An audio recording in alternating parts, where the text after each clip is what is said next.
right, we are live. Why is the music still playing? I don't hear it. Strange. I hear it. I'm just gonna do Maybe you've gone around the bend. Always playing in my head. Maybe Mm-hmm. that's how it is. We haven't started the show yet. We're just welcoming everyone to the chat room and to the broadcast. We'll make sure we're ready. Good to see lots of people already here. I figured out why I could hear it because I had the YouTube page open and it was the lag. All right. I'm just gonna post that we are live. You guys both have the script? Yes. Okay, great. And you're both here. Also great. In body, if not in like I'm here. Yeah. But are you here? What does here mean? I mean, do I want to be? Am I like fully engaged? Right. I'm not a person who can answer those questions. Is the question too big for you? Well, no, it's just that I don't think people would like the answer. Okay. Like, am I going through the motions? Absolutely. Let's see. I think I heard myself earlier. So maybe can they hear us? I hope they can. Someone says they can't hear us. Tell us in the chat room if you can hear us. You're seeing what they're saying on the chat on the YouTube chat. Yep. Okay. You can also see it. There's a button for it over here. In our system. Yes, that's in comments. Yes, I only learned about that recently, and comments is the same chat room on YouTube. Yeah, I have not. What's the word? Internalized that yet to remember. That's fine. I didn't know it was there for forever. All right, so they can hear us. Okay, and the guy who couldn't now can. Great. It's funny. People are saying they want to hear Texas is the reason, and I almost snipped the audio, faded it like you would for the show, and to play it live. But I decided it was too many things to juggle right now. So we'll do it post. Which is why I've prepared a composition. Josh is going to do an acoustic version of I was going to say Never End, but that's not a That's the 101, my friend. I know. All right, so which is the worst of roads. Yeah. Actually, the 10's worse. The 10's not so bad, but 405. 405's worse. The changeover on the 101 to the 10 is. Let's do this. All right, Ryan, what are you doing here? So, all right, so we're ready to go. So, Josh already recorded the ads, so we don't have to do that. We just pause for a moment, and we will do the best we can. All we can do is our best. It's always the case. I cannot. No. Here's the script. Whatever. That's my couch, everyone. I can't get it in the center, and also it always feels like it's crooked, but. Sometimes when you move them, then they sort of recenter, like where they're comfortable with the tightening. Like I've got getting like the CNN shot where I'm like, yeah, that is true. Right, showing everyone that he got a haircut. Mm-hmm. I mean, true. I'm sure some. Yeah, I wanted to retain some of it. Yeah. I probably will never have my hair that long again in my life. I was going to say, have you been a long hair person? Yeah, in college I was a long hair, but I think this past stint of long hair. Oh wow, it's like you're coming from the great beyond. It's going to be very funny. Oh, am I super correctly? Sometimes when you hit something, the sound bounces around wherever you are. Connor, do you remember my long hair period? I've seen photos of it. Before you. Yeah, I've seen photos of it. It was a mistake. The most I ever got was like. It got to like here. I can't even picture it. Yeah, I can't either. All right. Not because of the. I watched that beer tutorial, Josh, so I'm feeling I like my line better down here now. It's nice. Thank you. All right, let's do this. We ready? Is everyone ready? Whatever. All right, no Googling, Ryan. Yes, sir. It looks like it's got a filter on me because I'm definitely worse looking than this. Are you doing this through Zoom? No, I refuse to use those things, but maybe it's like a default setting. Oh, I did it on whatever day we did with the classroom. I've had it all the way up. It's like smooth me out, AI. Talking to kids today. I'm afraid I would just disappear. Right. Sorry, it doesn't work anymore. This is as far as smooth it will go. Okay. Yeah, I'm going to touch up my appearance. Can you? There's an under camera in the settings. Really? Hold on, everybody. This is important. I look the same. Touch up my appearance. That's new. Then there's a slider. There we go. Oh, that's terrible. It's basically the zoom thing. Yeah. That's new. Right. Interesting. I'm going to move it up just a little bit. You can do it to strong, Josh. That's a good one. I did. It's Moderate. Creepy. I don't like it. Do I look fake? I feel like when you put the touch up and the strong, like that's the AI going, all right, we got him. We got it. It's taking in the data. Ryan, you don't have to worry about this for a while. All right. So we don't hit a record button. You kidding me? He's got a young child. It's starting. People are already commenting in the comments about how hard I look, and that's valid. My toddler did not go to sleep till 1 a.m. last night. You went to a different place. Don't do that. All right. Again, no record button, so we'll just go. I have this thing recording, so we'll see how that goes. Your beard does look good. Thank you. I watched the video and I took the advice from the GQ man. Yeah. He's so handsome. He's like a handsome Ted Lasso. I was fascinated. We should do the show. All right, ready? Uh-huh. In 3, 2. This is iFanboy Pick of the Week 900, brought to you by iFanboy listeners just like you. And we're live to tape, kind of. All right. We're always live. 3, 2. Hey, my name is Connor Kilpatrick, and this is my co-host, Josh Flanagan. Hey there. And joining us this week in the Ron Richards Memorial Third Chair is Dr. Ryan Haupt. Welcome. We did it, guys. I'm so proud to have been here for all 900. I was going to ask a question, but I know that Connor is going to answer it later, so we'll leave it there. Oh, I didn't put my banner on. This got stats on it. Now the stats. So we are live, as said. There's people watching us record this in the chat room. Hello, everyone in the chat. They have a little scroller in the bottom with stats about the show that I spent some time on this week, so they can enjoy that. And you can enjoy that if you go to YouTube. We haven't actually said what this is. This is welcome to iFanboy Pick of the Week, episode 900. The show 18 years in the making, Josh. Yes. This show was feels a little cursed this episode. We had we normally record Friday. We had to move it from my work thing. Ryan had trouble finding internet that worked in the hollows of West Virginia, and I have a splitting sinus headache. Oh no! That makes it feel like a little man is hammering a stake into my brow every few seconds. So I'm trying to pep up the energy to maybe pep up the endorphins in them. It should be noted that earlier he admitted to some irritability. Yeah, I'm trying to really not be irritable. Mm-hmm. It hurts. It's been doing it for 3 days now. Anyway, what's the show? I'm also constantly that's my secret. I'm always irritable. That's right. Mm-hmm. This is a special show, folks. We are iFanboy. We like comic books. Every week we read a bunch of comics. So one of us picks the best book they read. We call that the pick of the week, and we talk about that book on this podcast along with other books of the week. This is an old script and various other topics of interest. Normally that's how we do it, but this week it's a special anniversary show, which means we're going to talk about the pick of the week. We're going to talk about the patron pick, and then we're going to answer emails for as long as we can sit upright or have to go to work in the morning. So before we start, I do want to point out, we're doing this fun show, but Keith Giffen passed away just like 24 hours ago, and we won't get to really put a tribute to him like we normally do. We'll have to save that for a future episode.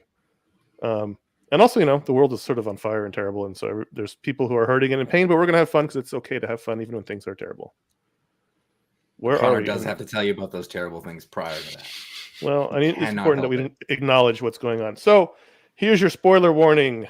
Exercise some caution. There might be spoilers in the pick of the week or the email section. Who the hell knows? We don't care anymore. Josh, you had to pick the 3 anniversary shows in a row.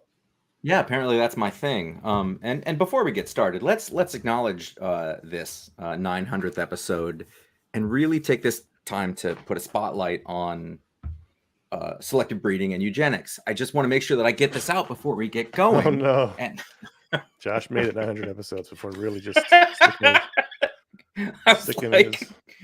really thought about it. I was like, how far? Sticking his weird agenda into everything. Mm-hmm. All right, let's talk about the pick.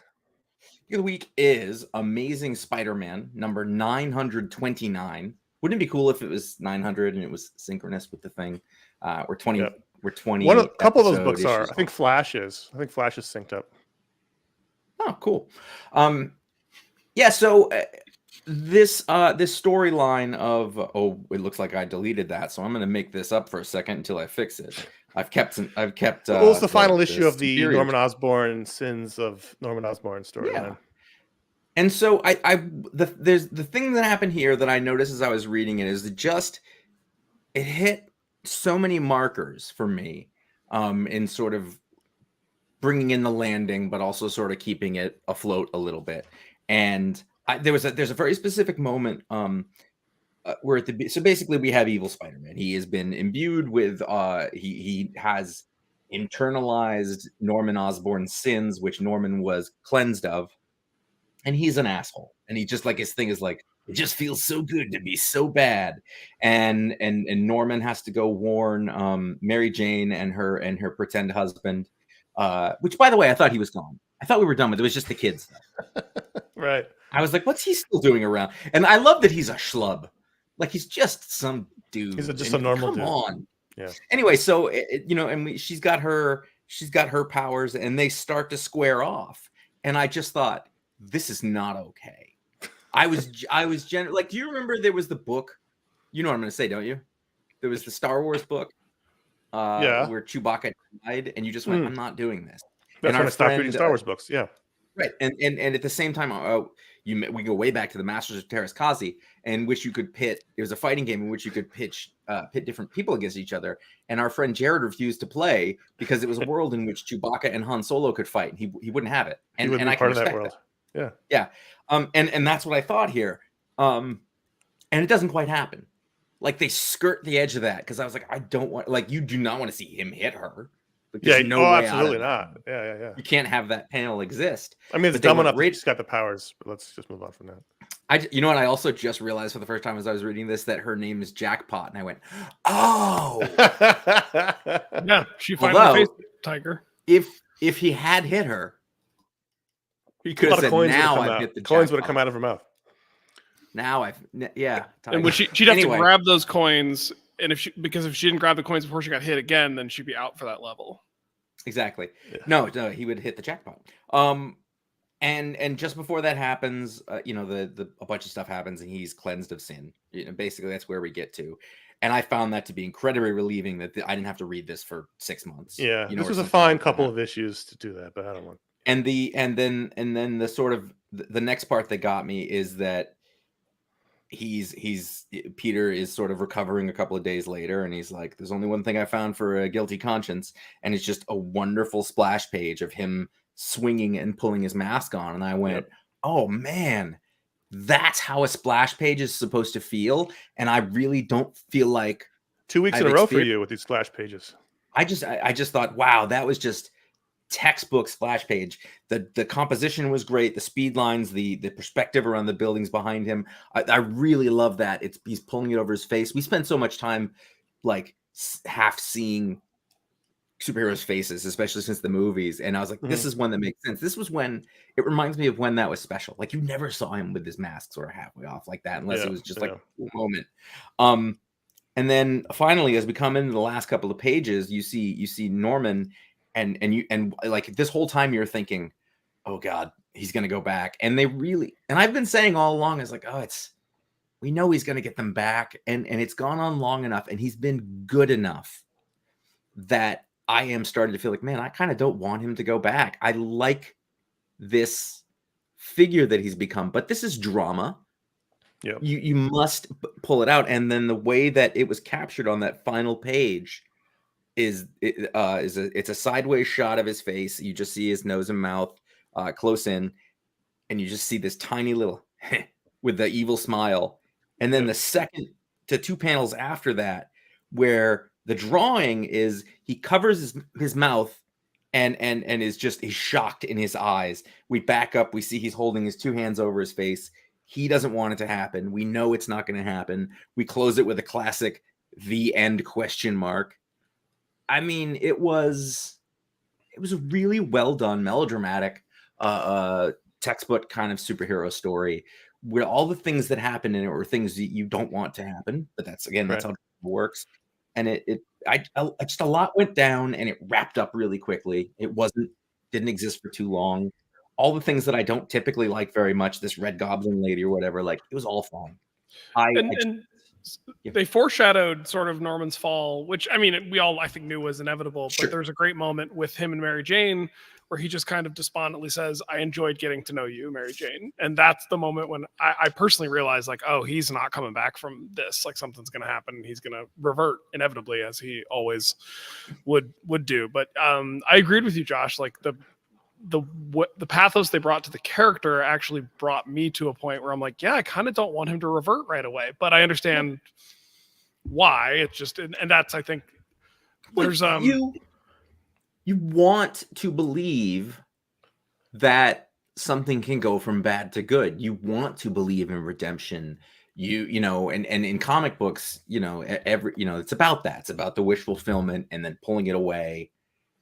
And there's also, I mean, to even go more classical with it, you know, the idea of a Greek tragedy is the outcome is inevitable, and it's watching the people take the steps that they take to reach that inevitable tragic outcome is the story. And this felt, you know, Norman's arc through this story at least felt very much that sort of classical tragic narrative of, you know, he really wanted something else for himself, but it was never going to happen that way. And watching how the pieces fell into place was really interesting. Yeah, I'm ready. I mean, I'm ready for him to go back. Zeb Wells.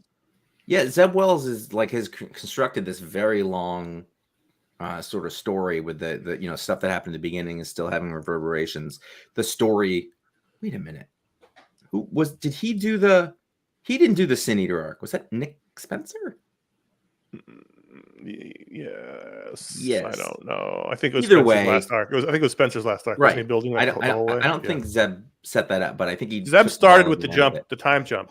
He started with the 5-year. It's his fault. She's with the schlub. But again, that's one of those things like you hate it. They're right there, and you're just like, come on. This is like when Nurse Hathaway was going to marry Tag, and you're like, you can't do that. Doug's right there. And Dr. Tagliari was also. Everybody wants the thing to happen, and you do that, and it's over. They have to leave the show. Yeah, I know totally. You got to string it along. You know, but forever. It was a satisfying conclusion, and those are rare. Big Creator story. Sorry, I was referring to the chart. It's Fantastic Four. Anyway, in the chat, I said chart. Yeah, Ryan, you know, like I enjoyed my books. I would say that when I was reading this, I thought, no, that was really solid, and nothing else really popped up. It was kind of it was also a tiny week. Soul Survivor. Small week. I read a lot of books. I made an effort. Well, you made an effort, yeah. Unlike usual. Ryan, did you enjoy this arc? Are you enjoying it? I did. Yeah, actually, I did. We're the only 3 people who liked this arc, which is fine, but I wasn't entirely sure you did. What are you talking about? We talk about every issue and how great it is. You sound more critical than I feel like I'm sounding. I feel like I'm being more I'm not critical. All I said was I was ready for him to return to being bad. That's literally the only thing I said about the book. That's fair. Patrick Gleason, I got to give credit to, I think, and he hasn't been the only artist. There was Ed McGuinness for a while. Yeah. Well, these books come out so often they have to have multiple teams. Yeah. He did exactly the job that he was supposed to do on this. He's one of those artists that is kind of a yeoman, but I think he's great. He's the right blend of cartooning and storytelling and action, all those things. Some of the Spider-Man puzzles in this are great. Yep. Anything more? Should we move on? I'm good. All right. So that's the book we wanted to or had to talk about, but at patreon.com/iFanboy, every patron could vote to add a book to the rundown. This week, it was a tight race, but at the end of the day, the winner was Wesley Dodds, The Sandman, #1, story by Robert Venditti, Riley Rossmo on art, and Ivan Placencia, and Tom Napolitano on letters. I think this was the winner by a fair number of votes, but we mentioned this book briefly last week because we were like, I said, what does Robert Venditti have on somebody at DC that he gets to do a Wesley Dodds Sandman miniseries? But I think there's three JSA miniseries. Next week is Jay Garrick, and there's an Alan Scott one coming. So they're still trying to do some Justice Society stuff. They thought they were going to blow up after Black Adam. That did not happen. But I was excited to see it. I love the original team. I love the Riley Rossmo art. I love Robert Venditti, and I really quite enjoyed this. I didn't love it, but I really enjoyed it. That it was fun. I'm looking forward to the rest of the series. Would this have been your pick of the week? I mean, just through lack of options, possibly. I think I'm in the same camp. This might have been my pick as well. Yeah. What'd you think of it, Ryan? I really enjoyed it. I mean, I think we've all been a fan of Riley Rossmo's art since Proof, which I think was his debut in at least relatively, I know it's an indie comic, but well-known comics. And Robert Venditti is an author that I've dipped in and out on, not through any fault of his writing, but just through the stories he wants to tell and the characters he wants to work with. But I'm a fan of Wesley Dodds. I don't know. He's one of those characters that I have an affection for, and I couldn't tell you why. But I just love the idea of the Golden Age Sandman with his little gas gun, and the parallels to the sort of old school Batman of just like he's a rich dude with a butler and he just wants to fight crime and make his city a little better. It's just it's a formula that works. It works for a reason. And these two creators on the book, I thought, really made it sing. It had like Rocketeer vibes. It had almost Adam West with Adam West era Batman of like Alfred waiting in the car vibes. And I just I was all about it. Yeah, I thought this was beautiful. I mean, I like the story quite a bit, and for all the reasons you just said. But I mean, I'm a sucker for Riley Rossmo, and this kind of weird book. It's not even a weird book, but Sandman's character is just a little off from the rest of the Justice Society, and so you got this crime noir tale in the dirty city, and he really works with making these characters exaggerated. The stuff in World War One were appropriately scary, and I liked. He did really cool stuff like putting the panels inside of his Sandman's silhouette, and I really liked the shot of the JSA. I wish he would do a JSA book, but Josh, you said you thought. What are your thoughts on this? My thoughts were that it was very good. I thought it was really well done. It didn't give me that special feeling so much. I think it largely felt sort of familiar. I don't have I'd like to say I thought I had like an affection for this character and know a lot about it, but it turns out I don't really have a lot. I think one of the strong things was that is that, as you said it, like he's a little off, he's a little weird, he's a little mousy. And I don't know that I have a handle on who the character is, but sort of the idea, like it is very Batman. I was like, this is very familiar. This feels like Batman Year One or something like that. And so we're getting a lot of points out of the era. We're getting a lot of points out of sort of the tone and the setting, which makes me sort of like it more than I really like the story. Just in that there wasn't a lot I was sort of surprised about through this thing. I thought it was cool more than it was compelling. I will say that I think this might be some of the best Riley Rossmo art I've ever seen. Something we say every time he puts out a new book. Like I feel like there's something to expect with him, and he has such a unique take on things, but it gets produced different ways depending on who colors him, all of that kind of stuff. But in this, if you go throughout and you look, like he put a lot into it. I think the compositions are exactly perfect for the dreaminess of it. The like it's all the real world, but it's a little extra romantic, and it's a little just a bit surreal here and there. I mean, the art was perfect, and I really he needs a ton of credit. Right. Yeah, that's my general thought on it. I thought it was fun. I mean, like I said, it didn't blow my socks off, but I actually was really happy when I finished. I was like, oh man, it felt good. And we haven't. I've been a fan of the JSA since the late '80s when they were both bringing them back, and I don't know why, other than when you read the books and you were in the mythology, they were this mythical group, that all people were always referring to as being so great. So whenever I saw a bit of them, I was like, oh shit, and then I would go read the old, Bronze Age, Silver Age stuff that I could get my hands on, and you'd read those crossover stories. So they were kind of this mysterious team that I've always liked, but we were big fans of theirs in the 2000s when Jeff Johns and James Robinson wrote it, and they just haven't been done overly well since 2011. There's been bits here and there. The most recent stuff's been really good. The stuff that's been more recent has been good. The stuff since Jeff Johns sort of reestablished them in those miniseries, but they just squandered this team for so long. They're such I feel like they are great characters, but they're definitely a bit of a acquired taste isn't the right, but they're a very specific thing. And I think that Jeff Johns specifically was very much able to thread that needle in a way that made them more appealing to maybe more people than they would normally, just because of how good he is at eking out the essences of these people and making you sort of care about them like he does. That's his, that's his special talent. And I also again, think there's some. Oh, go ahead, Josh. No, you're fine. I think there's something about Sandman in particular that, like, the most of the other heroes of the JSA, they're openly heroic in what they're doing. The Green Lantern is saving people with constructs. Flash is running around helping people. Sandman's like putting bad guys to sleep, which is a little creepy. It's a little subversive, and I think there's something like, that's what it's reminiscent of what someone like Scarecrow does, or Mr. Fear. Like, he has like sort of this villainous element to his heroics that I find, and it's tied into like gassing people during World War One. So a gas mask never makes you feel good. No. If somebody approaches you in an old timey gas mask, that's not going to make you feel good. Like, it just isn't. That's a bellwether of danger. But somebody walks into your room and they're wearing a gas mask. You don't go, oh, cool, that's a cool mask. But like, No, unlike never. Batman, he's not going around, his milieu is not, I'm going to strike fear into the hearts of criminals. Like, I'm just going to put these criminals to sleep. And to me, that's like, there's a creepiness to that makes him somewhat compelling in ways that some of the other JSA characters. I like all the JSA characters, but I just think there's a slight difference there. But they went into it here with I think a believable premise, is that like he abhors violence. Like, his whole deal in this is that he wants to sell non-lethal methods of pacification to the military, and they laugh him out of the building. And that's his thing. He's trying to be creepy. It is, don't get me wrong.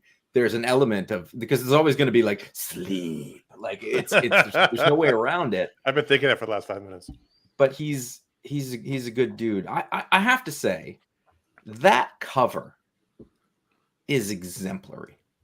That cover, the script, the design of the typography at the top, the composition, like, we've talked about covers that don't do anything. The cover for the pick of the week is entirely forgettable and not great. That Spider-Man cover.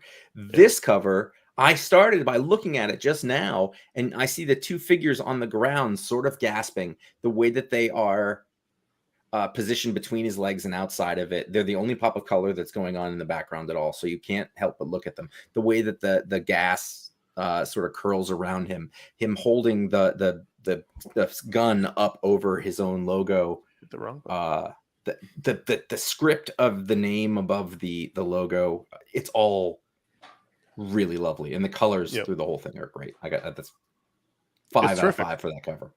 All right, so ratings. Wesley Dodds. I love, say that again. Ratings. I like it coming to us from a lecture hall. You should record music in that room, because that was amazing. Thank you. I think John Bonham did his drums in there. Ratings on Wesley Dodds, the Sandman #1. Ratings out of 5. I'm gonna give it a 4.25. 4. I was wanted to love it. Yeah, I think there was a thing here where I thought I could really love this. And if I'm gonna be honest, a Venditti script has never blown me away with whatever that special sauce is that a lot of people have. He does a fine job, but I wish I could say it excited me, but it didn't. I'm also gonna go 4.25. I think I think that's where I'm at. But I'm Riley Ross, no, and it gets a 5. Colors get a 5. So you're averaging out a writer to the 3. I guess. Yeah. It doesn't that's matter. about right. It doesn't matter. No. I give it a fork. I just love the JSA when they're done right, when they're done true to their origins in the proper timeline. This book takes place in the 30s. It just makes me happy. So, and the Riley Ross was terrific. I'm sticking with it. Everyone's sticking with it. Oh yeah. Yes. All right. There you go. That is the patron pick. So that's exciting. So guys, it's email time. But first, am I the only one drinking because Ryan's got to drive back to where he's from?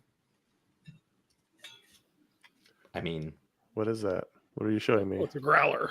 I got a little you have half some growler. beer. Big up beer. Yeah, so I got a little half growler of beer. This is from Stumptown Ales in Davis, West Virginia, where I am at the moment. Stumptown because this was a timber town 100 years ago, and I've just been pouring it into this Yeti mug so it stays nice and chilled. This is a multiple hopgasms Imperial IPA from Stumptown. Stumptown prides themselves on their hop-based elixirs, featuring well-hopped IPAs and other beers. But everything they make is great. I know there are people who don't like IPAs, but this is what this brewery is known for, and I had to drive past it on my way into my quote-unquote studio or lecture hall, if you will. So I picked it up, and I'm going to sip on that a little bit, as well as some water in a Blackwater Bikes water bottle, the local bike shop. The great thing is you don't disappoint. Like, tell us about your beer. It's never disappointing. All right. Thank you. True. I have a half a Coke Zero here, and then when that's gone, what I have here is a full Yeti tumbler, 30-ounce version. What we have in here is a 1-to-2 ratio of fruit punch Gatorade Zero and water. So regular Gatorade's too thick. I've given up on alcohol fully, so. Well, it doesn't make me that's feel good. I wasn't expecting that, and therefore I appreciate it. I am starting off with the celebratory French 75, which is gin and champagne. I'm going to move to something less intense. That sounds potent. After that. Yeah, that's why I just want the one. But it's a nice celebratory drink. If I drank that much in less than 2 hours, I'd be on the floor, and then I'd feel shitty for 2 days. Listen, it saves you a lot of money. I don't want to tell you what they charge for drinks out there right now, but it seems to be outpacing inflation. All right. Email time. That was what we were drinking. Email time. We asked you all to send in your emails so that we may answer them in as best manner as possible. And as you notice on listening, as less as possible. In the beginning, we give like 5-minute answers. And by the end of it, it's like, yeah, 12. Next. That's just how it goes when we're trying to get to the end and go to sleep. So let's get moving.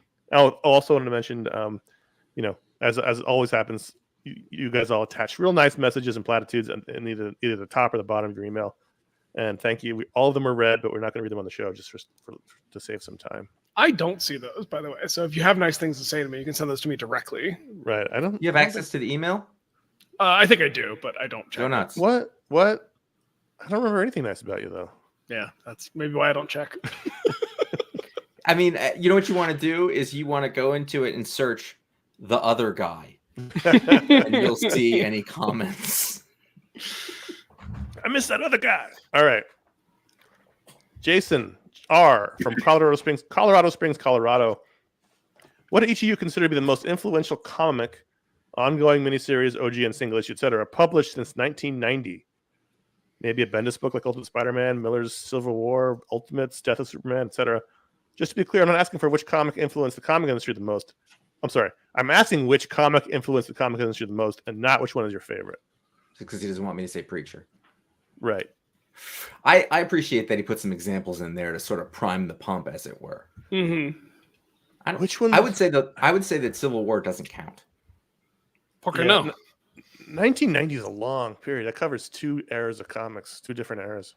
So I mean, to influence the everything. I mean, isn't that like Spawn, or something like what was the biggest book that came out that like when Image launched?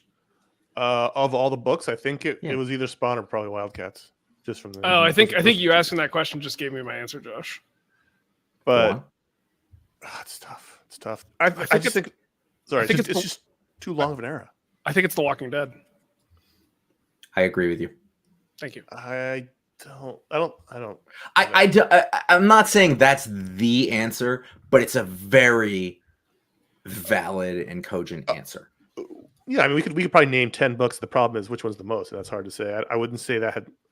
Like people in the chat room are saying The Authority. That definitely be in my head because I think Authority is in the conversation for sure. The writing style and the art style changed the whole industry for like 10 years, and that's why 1990s now is so hard because there's books in the 90s that influenced like Spawn and things like that that influenced that whole part of the world, and then the the Marvel Knights stuff comes out, and that the Marvel Knights stuff is also there's a good argument. And then you've got Ultimate Spider-Man, and you have Daredevil from Kevin Smith. Like there's all these different books. Marvel Knights to me though is still an offset of Vertigo. It's like taking the Vertigo formula and applying it to mainstream comics is the way I look at it. So originally what I was going to say is it might be Sandman, but that started in 88 as I look. Yeah. But to me, something like that, I want to say it's going to be something that takes place outside of mainstream comics. Sandman's a good answer too. But it starts in 88. But I feel like it's going to be something that takes place outside of the big two, but then influences the change that happens in the big two, which is why the Authority is a really good answer. Yeah, the Authority is a really good answer. Well, Authority was DC at the time. No, it was Wild. Wait, Wildstorm. That was when it was Wildstorm. Yeah.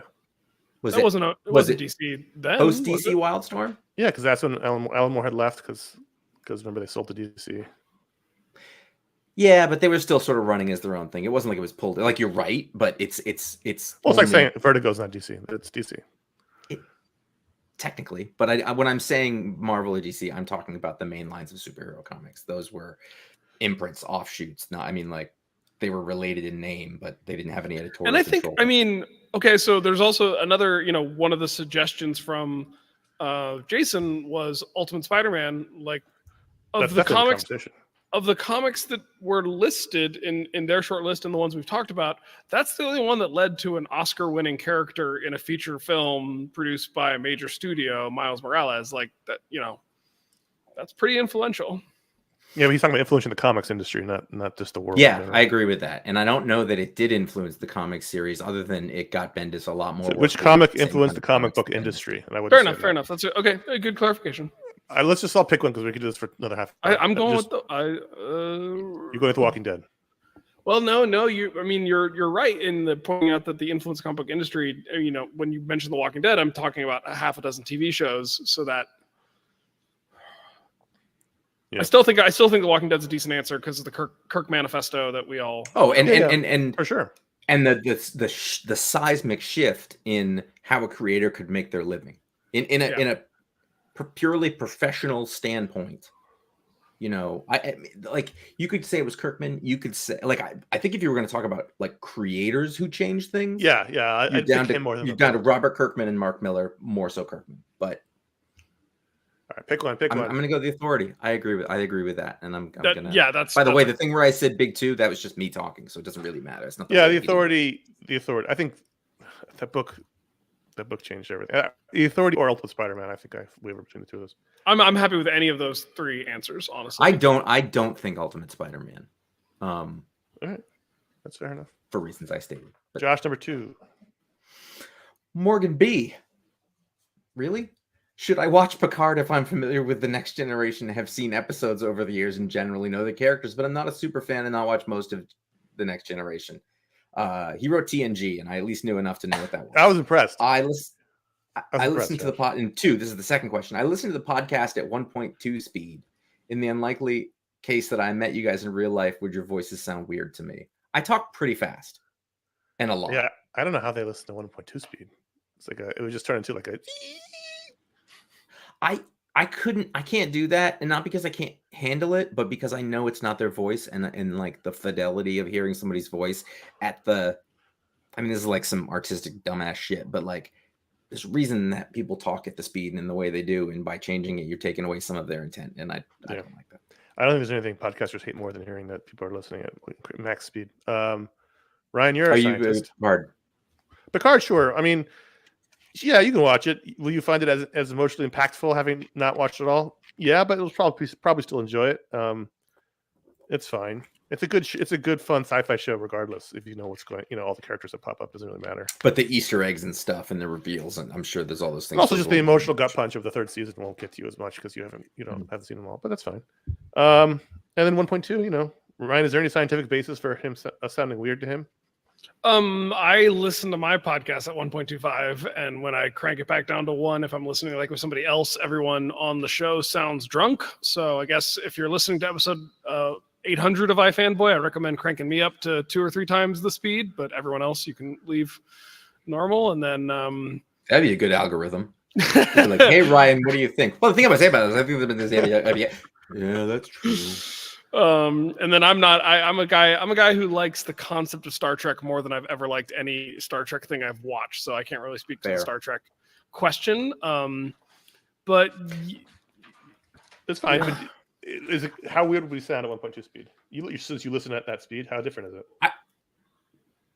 it's different. It's different for me just because I know you both and I know the cadence at which you speak regularly. But like most other shows that I listen to, I don't have a relationship with those people outside of the podcast. So once you adjust, like I have found that now I'm really locked into 1.25. Like okay, this is real. I was listening. I was trying to catch up on some old Star Wars minutes, and they were Josh's minutes, and I tried to crank it up to 1.5, and I couldn't deal. I had to go back down to 1.25, and I could handle 1.25, but at 1, all of you sounded drunk to me because you were slower than I was. You saving? Wait, over the course of an hour-long podcast, you are saving. This math is difficult for me. 15 minutes. You're not saving a quarter of the time. Not quite. No. So it's what 20 minutes, 10 minutes. I have done the math before, but I don't have it off the top of my head, and I can't Google anything without crashing my connection. So. Here's what I would think. This was a joke question, by the way. FYI, continue. I know. I think that the timbre of my own voice is just at the edge of how many mids a person should sound like or be, and I can't imagine it being any higher and readier. It would be terrible. Connor, I don't get away with it. You know what's interesting is the one person that I have a hard time listening to shows at 1.25 speed with is Ron. Actually, that has nothing to do with the speed. So we're gonna get to 10 emails. I just can't wait to get it over with. I just crank it all the way to 3 or 5 times. I will say. I mean, there are philosophical issues, and I don't want to talk about this anymore. But there's the idea of if you're not listening to the original recording with the original pauses and inflections and things, then you're not really listening. You're just consuming. It's like you're cheating as content and not as you know what I mean. You're just trying to get it done as fast as possible so you can get to the next thing to get done as fast as possible. Then what's the point of doing anything? You're just consuming to consume. That's what I think. That's I couldn't imagine doing. I can't imagine listening. We're to a not song. Exactly the Rachmaninoff 3. But I'm just saying it's about getting it done more than it is actually listening to it. I think. I mean, we're comic book fans. We all have stacks of unread books. Sometimes, like if you could read your books at 1.25 speed and mostly get, I don't know. I'm not arguing against you. I'm just saying that like I'm subscribed to more podcasts than I have hours in the week to listen to them. So I at a certain point years ago just hit the button to crank it up to 1.25 instead of 1, and it helps me get through a few more of the shows that I like in a given week, and I've adjusted mentally to the change. Do those shows feel like things that you're enjoying, or do they feel like a thing you have to do? Depends on the show. Depends on the show. Maybe you stop listening to some of them. That is a valid suggestion. Listen, and then we have to stop talking full audiobooks. Okay, I'm just saying we have to move on. There's a question 2. Who's up? Ryan's up. Jason number 3. Jason S. I've been thinking about this for years. What happened to ongoing bits like Forgive My Variants, Mid-Level Red Skull, and Couchsurfing Black Panther? Are there any current consistency you see turning into bits? I like that he changed the name so as we could not sue him for using the names. He just changed them. What's Forgive My Variants? That rings no bell. He might not be a native English speaker. Forgive him changing the names. He changed middle manager. I thought that was the first example. That makes sense. Yeah. It's a different show. We talked about this sometimes before. Without Ron, we don't tend to go off on such wild tangents because Ron laughs at everything, and so it's fun to get him laughing, and then we all start laughing, and we want to keep going. So that's really what happened. Josh and I it's just the show sort of changed as the years have gone on, and that's what happened. I think. Do you agree with that, Josh? I'd say that's about right. And we do find little bits that we like to play around in for a bit, but we tend to not use them like catchphrases. Yeah. Because I feel like there's always another thing that can come up, and then by the time we come back to the next show, I don't remember. I've moved on. You did say that Mayhem has a lot to do with it. You did say Mayhem last week or the week. Yeah, but that was like a little nostalgic. And I had to work at it to be like, What was the thing? Yeah, I mean the bits were fun. I miss the bits, but what if you listen to the bits at a slightly higher speed? Do you think that they would be more or less impactful? All right, let's do. I keep forgetting to change the. I'm so sorry, everybody. It's been a long day. Greg M from Philadelphia, Pennsylvania. Food question: What is each host's food? What is each host's food they swear they make better than anybody? Their signature dish, if you will.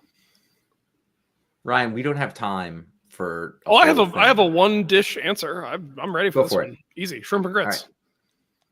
All right. Huh? Shrimp and grits. No one can. No, touch that's my shrimp not. and grits. That's not native to where you were from. No, that's not. I mean, it's definitely an Appalachian thing, but it really is more of a low country, like South Carolina dish. But it's a dish that I have honed, and I buy really, high quality grits and high quality shrimp, and it's a dish that I feel like when I make it, it sings, and I make it better than anyone else out there. Any other home cook. I've never had another home cooked shrimp and grits that is as good as mine. What I just pictured was myself giving a eulogy at your funeral, and I would say, I know at least two things about this man: high quality shrimp, high quality grits. And I don't know what else you can say about a man. He But should have those been riding things are that true. motorcycle, though. That's the That only was way my that's mistake. the only way we're going to be at his funeral. That's the only It's way. That's weird gonna that he happen. went straight off that cliff. I wonder what that was about. Connor? Oh boy! I don't know what Connor's answer is going to be at all. My answer is that there's nothing I cook better than a professional chef. Zero. I don't think it Nothing. has to be. So I it's don't better think it's than a anybody. professional chef. Anybody's what's your everybody in the thing? world. What's your thing that you think you cook really, which is your best thing that if you give to people are going to say, "Oh, it's really good," and be surprised about it. I think on the whole, it's when I do my mom's Mexican burrito, because she's from San Antonio. Her Tex-Mex burrito spread, like make the chicken, the onions, and all the stuff you make, the handmade guacamole, all that stuff. I can see you doing a full sort of thing. That Yeah. sounds like you. That makes sense to me. Yeah, that's probably the thing people, and I can never have it because it's probably like 4 million calories. But so I like once a quarter when I'm feeling like I've had some exercise, I can eat it. And when I read the question, my thought of in terms of the dishes my parents taught me, so like shrimp and grits, I kind of taught myself. But of my parents' dishes, my mom's gumbo. My mom went to college in New Orleans, and she makes an okra thickened, not a filet thickened gumbo, and it's a seafood and sausage gumbo, and it's the best. And I make a really good version of it. Josh? Ready? Yep. Mashed potatoes. Yeah. Wow. I make great fucking mashed potatoes. Anybody who's eaten them, there's nothing super special about them. Sometimes I'll add roasted garlic to them or whatever. I'm very proud of my mashed potatoes. I made them last night for the first time in a while, and my wife goes, "I didn't really know, but I was so excited to eat them." And like she was like, "These are," I was like, "I know." And the sad part is, guess what? My kids won't eat. Oh, That's More fine, for you. whatever. They're shitty. Josh, read number 5. Number 5 is Jackie from Queens.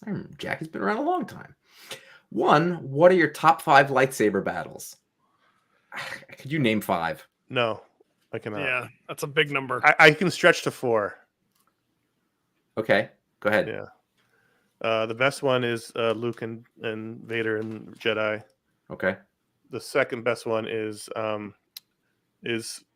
Vader and Obi-Wan. Third best one is Vader and Luke briefly on Dagobah. I mean, not Dagobah, on Bespin in Empire. And then fourth, I think you can make the case that Rey, Kylo Ren one in Force Awakens, where she first gets the lightsaber for the first time. I actually like the Kylo Ren one in Last Jedi better. I'm not familiar with that. I've never seen that film. Yeah, not familiar with it. It's one of the better starring wars if you're into that sort of thing. Josh, the ranking is a little hard. We're going from best to worst. you know what? There's a photo album right behind me. It's got photos of you and me lightsaber battling in college. Well, I was one of my can't reach it. Otherwise, I'd show one it of to mine. I know what the picture is. I know it quite well. All right, I'm gonna go with Jedi Luke, Vader. Yeah. I'm gonna number 2 is gonna be Bespin Luke and Vader, which is my favorite from a narrative standpoint. Mm-hmm. Oh, that's interesting.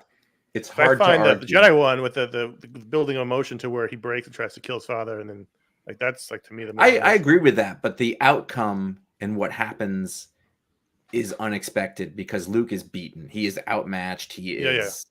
He showed up full of confidence and vim and vigor, and he didn't make it. He didn't make it intact. 3, I would go with Qui-Gon and Obi-Wan versus Darth Maul. I think I think that needs to be in the conversation for sure. 4 is Rey and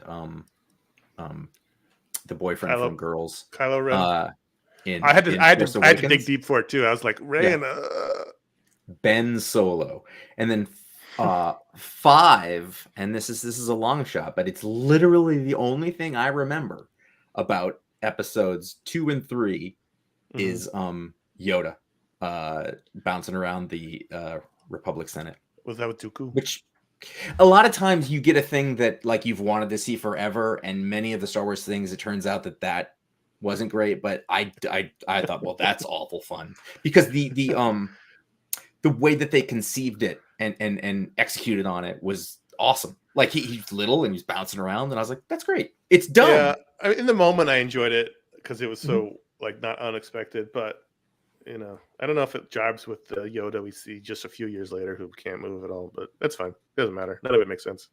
No, doesn't matter. Second question here. It's a top 5 question. I think we might want Let's just do one. Gets fair. What are your top 5 Mark Waid stories? That's tough, by the way. Brian, what are your top 5? Quick, off the top of your head. Wait. I thought we were stories. We're gonna have to go with runs, I think. Or stories. He's done like miniseries, graphic novels. I just don't remember those. That's fine. I mean, I think World's Finest. It's do not 3. done Do yet. 3. Can you do 3? I think Mark Waid was the guy who first got me to understand what made Legion of Superheroes special. And then there was a book he did also with Barry Kitson that was about like after the bad guy had won. It was called Empire or Emperor or something like that. Do either of you know what I'm talking about? It was the Boom one. There was the first one, which was no. This is something different. Okay, sorry. Indestructible. No, you're right. Those were really good. There was Incorruptible. Irredeemable and Incorruptible. Yeah. So you had your top 3? Did I hear it? No, Josh derailed me with a good alternate suggestion. So now, to be fair, I thought that's what you were saying. No, it's fine. I'm not. So the book was called Empire, and that it was a good book. That was a really good book. So I think Empire, Legion of Superheroes, and so there was Incorruptible was the sequel series. What was the first series? Irredeemable was the first. Irredeemable. And I think I want to say Irredeemable, but I think if World's Finest if it ends on a high note, World's Finest could easily supplant any of those 3. Josh, you got some off the top of your head? I'm taking a quick run in case I forget something. Kingdom Come is also really good. I do like Kingdom Come. All right, I'm gonna go with JLA Year 1. Yep. His initial run on the Flash. Ugh. And Kingdom Come. Kingdom Come, JLA Year 1, and that's where it gets hard because he's done terrific. And that first Flash run is seminal, and Empire was great, and Irredeemable was great. This Daredevil run with Somni was great. Superman Birthright. And which was I know controversial at the time, but I think there's some stuff in that is a worthwhile reread. And I don't know if this counts, but I would give it an honorable mention. It would be 52. I think whatever the combination of that, world-class accomplishment, and he had a huge thing to do. I think I'm going also with Flash. Ryan, do 6. Scott H. from Portland, Oregon. Since starting iFanboy, what is the biggest change you've seen in the craft of comic book storytelling? For example, have you seen writers utilizing certain techniques more or less often? More decompression, an art style or approach to the art be more or less prominent, or anything else that might come to mind? I mean, to me, the biggest change in the time that we've been doing this is the trend towards writing for the collection. I would say that's the single biggest effect on the form. Yeah. I also think there's been an overall reduction in the amount of text on the page. It depends on the book, I think. It does to an extent, but overall trend. So we started in 2000. That was when the Authority had hit, and everybody was doing decompression, the Warren Ellis style, and then everybody else was doing the Bendis talkie head style. But I think you're right, Josh. I mean, people tried to emulate those books, and they did to certain degrees of success. But the thing that really changed the entire thing was the writing to trade. And that's more, I was going to say, the corporate hand in comics finally coming down, but that's not really. Costumes Yeah, but with their movie counterparts. It's not craft. It's not craft. It's that, but it also had a big economic issue because that was where creators, especially those outside of the big two, but also within it because they got royalties, would make their money. Like that was like the book market, because all of a sudden you're not in comic stores anymore. You're in Barnes and Noble. You are in the New York Times bestseller list. Like it changes the game. Which it gives another vote for Robert Kirkman, by the way. Chris L from Parts Unknown says, quick note to say thanks for talking up Halt and Catch Fire, the show. I finally watched it a few months ago and loved it. Which character on Halt and Catch Fire would you say you're most likely? Like, which one would you most likely say I am like this guy? Full disclosure, I'm a season 1 Gordon. This question is just really a ploy to get you to talk about the show. I haven't watched it, so I'm gonna, and you guys can talk about me when I have it back because I'm gonna run to the bathroom. That's fine, and I think this is mostly a question for Josh. You should watch it. I think you would enjoy it. Yeah. He's gone. We lost him. That's a tough one. I'm gonna just look up my joke one was that guy who marries what's her name, who's like, I can't put up with this. Let's see. I don't know. I love that show, but it's been a few years, and I don't remember. I mean, I'd want to say Boz. Like, I want to be that guy. Sure, we all want to be Boz. We all wish we were Boz. I'm definitely not Joe McMillan. No. I mean, if I'm anybody, you're 100% not Joe McMillan. You have no Joe McMillan tendencies in you at all. Yeah, none.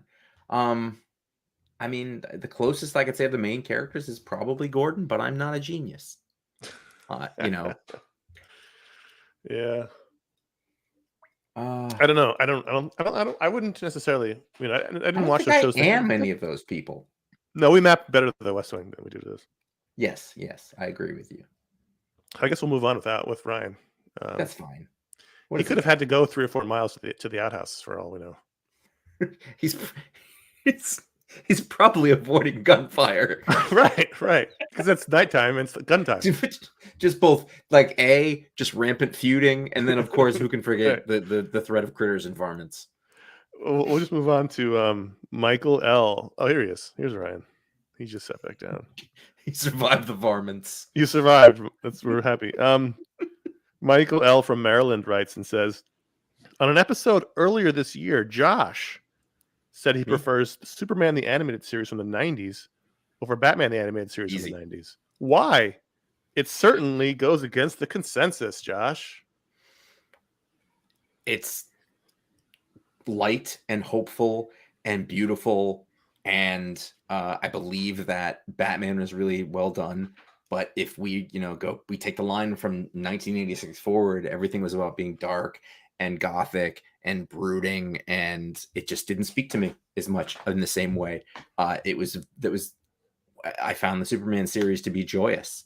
I remember having real feelings while watching, the show when the Kirby funeral, and I did not know who Kirby was at the time, but I remember thinking this show is fantastic. Is Art Deco, is that a correct Art Deco application? is the design for Metropolis. Absolutely, yeah. That City of Tomorrow thing, those bright colors, and then just the 100% capturing of the essences of those characters, from Lex Luthor to Clark to Lois Lane, was just spot on, and it always loved it. Ryan, stay out of the chat room. You don't need to know anything that you weren't here for. I'll listen to the show eventually. I love the Superman the Animated Series. At iFanboy, back when we had articles, I did a series of articles looking back on the Timverse. The only show I didn't get to of the main shows was Batman the Animated Series. I did Justice League, both Justice League shows. I did Superman. Did I do another show? We finally finished the Justice League Animated Series relatively recently, and I thought it was fantastic. I loved it. Yeah, but Superman, I remember writing about this, and when Superman first came out, I didn't really watch it because I think we were like 22, 20. Ooh, I thought it was before that. Let's see. You talk. It was either late college or right out of college. I just didn't have a lot of time to be watching. So I didn't really sit down and watch the entire series all the way through until I wrote that article.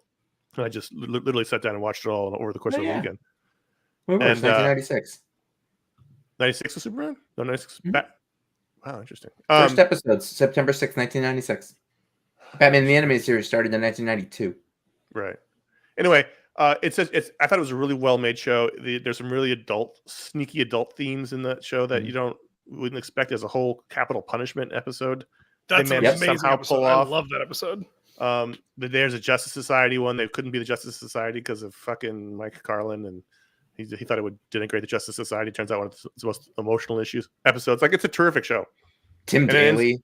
It ends on a Tim crazy down note. Yes, The last episode is a downer. And I had read there was an Elseworlds book where they posited what if a boom tube intercepted Clark's ship and he was raised on Apocalypse instead of in Kansas, and he basically becomes like Darkseid's liege and becomes his war machine out in the universe conquering worlds. And like that's kind of how the animated series ended. It ended on sort of almost and I think the comic came out before that episode did. So I remember being very blown away that like, oh, they adapted this really dark comic as the end of this series. I don't think you can argue. I mean, it's a great show. I think won a daytime Emmy in 1998 for outstanding special class animated program.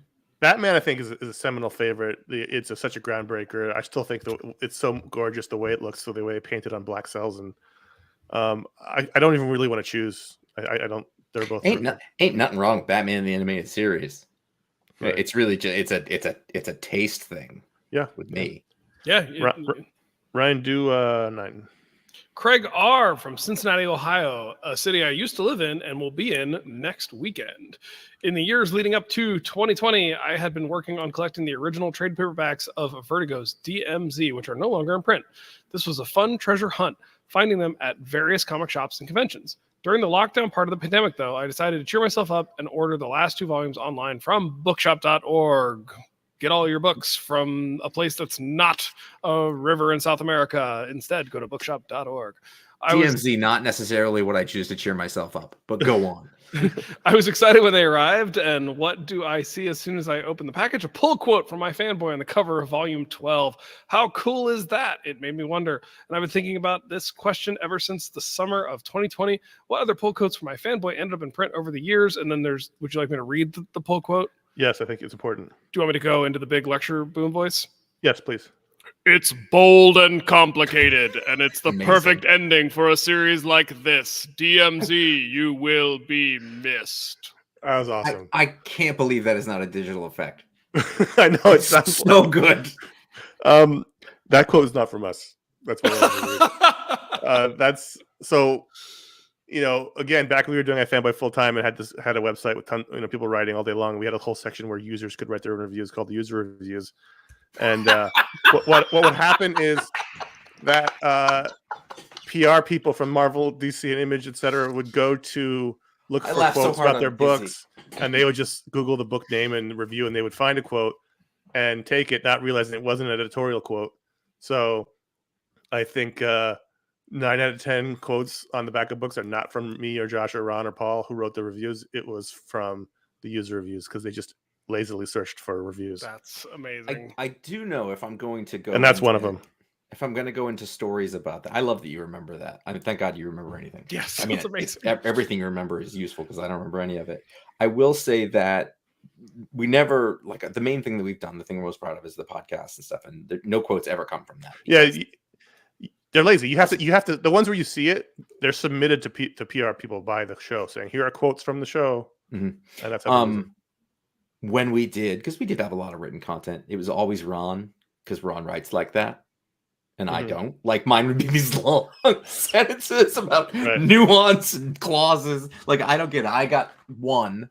I was on or at least the first one was on the proof. Because I was really into that book, and so something went up about that. And the closest second I can think of is that I wrote a pick of the week review about an issue of Fear Agent, and Rick just printed the entire thing in the back of the book. Yeah, that's like my version of a pull quote.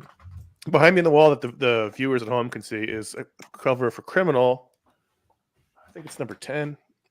That was the first time I ever saw my own quote. That's from the actual no, it says iFanboy, but it's from the actual written pick of the week review, not just a user. So they pulled that out. I remember finding it by accident, just finishing the book and closing it and being like, "Whoa, and then realizing that was mine. That's the first one I'm aware of, so I've got it framed on the wall.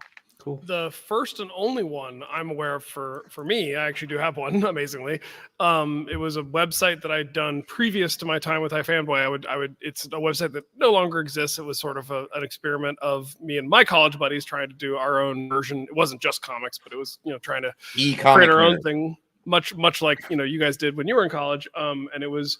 I wrote a review of an issue of the Wasteland comic by Anthony Johnson and Christopher Mitten with covers by Ben Templesmith. And they pulled a quote for one of the issues. And I have that issue and I have it signed by all three creators and I've got it framed. Awesome. Something I'm very proud of. Nice. That's really great. Josh, do the next 10.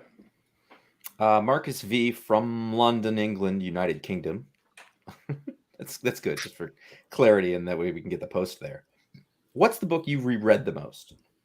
For example, every 12th December every year, on the 12th December every year, I always restart Watchmen again and read an issue a night until Christmas Eve. That's adorable. I still find something new after many years of this ritual. Yeah, because that book is so dense. That's awesome. It's a little dark for Christmas Eve, but it's awesome.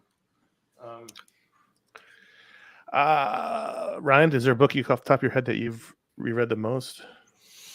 Watchmen would be probably in the running.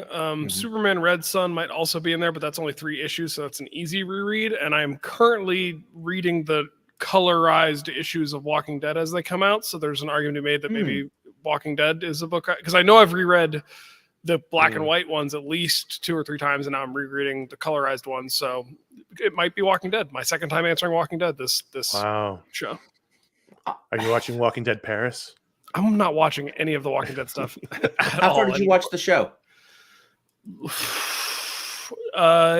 Past when Negan arrived, but not long after that. Did they call him Negan in the show? I think it's so. Negan. I think Negan, yeah. I always thought it was Negan, which is better. Anyway, it's probably, they're saying in the chat, they're saying New Frontier. I'd say it's probably a toss-up between New Frontier and Watchmen.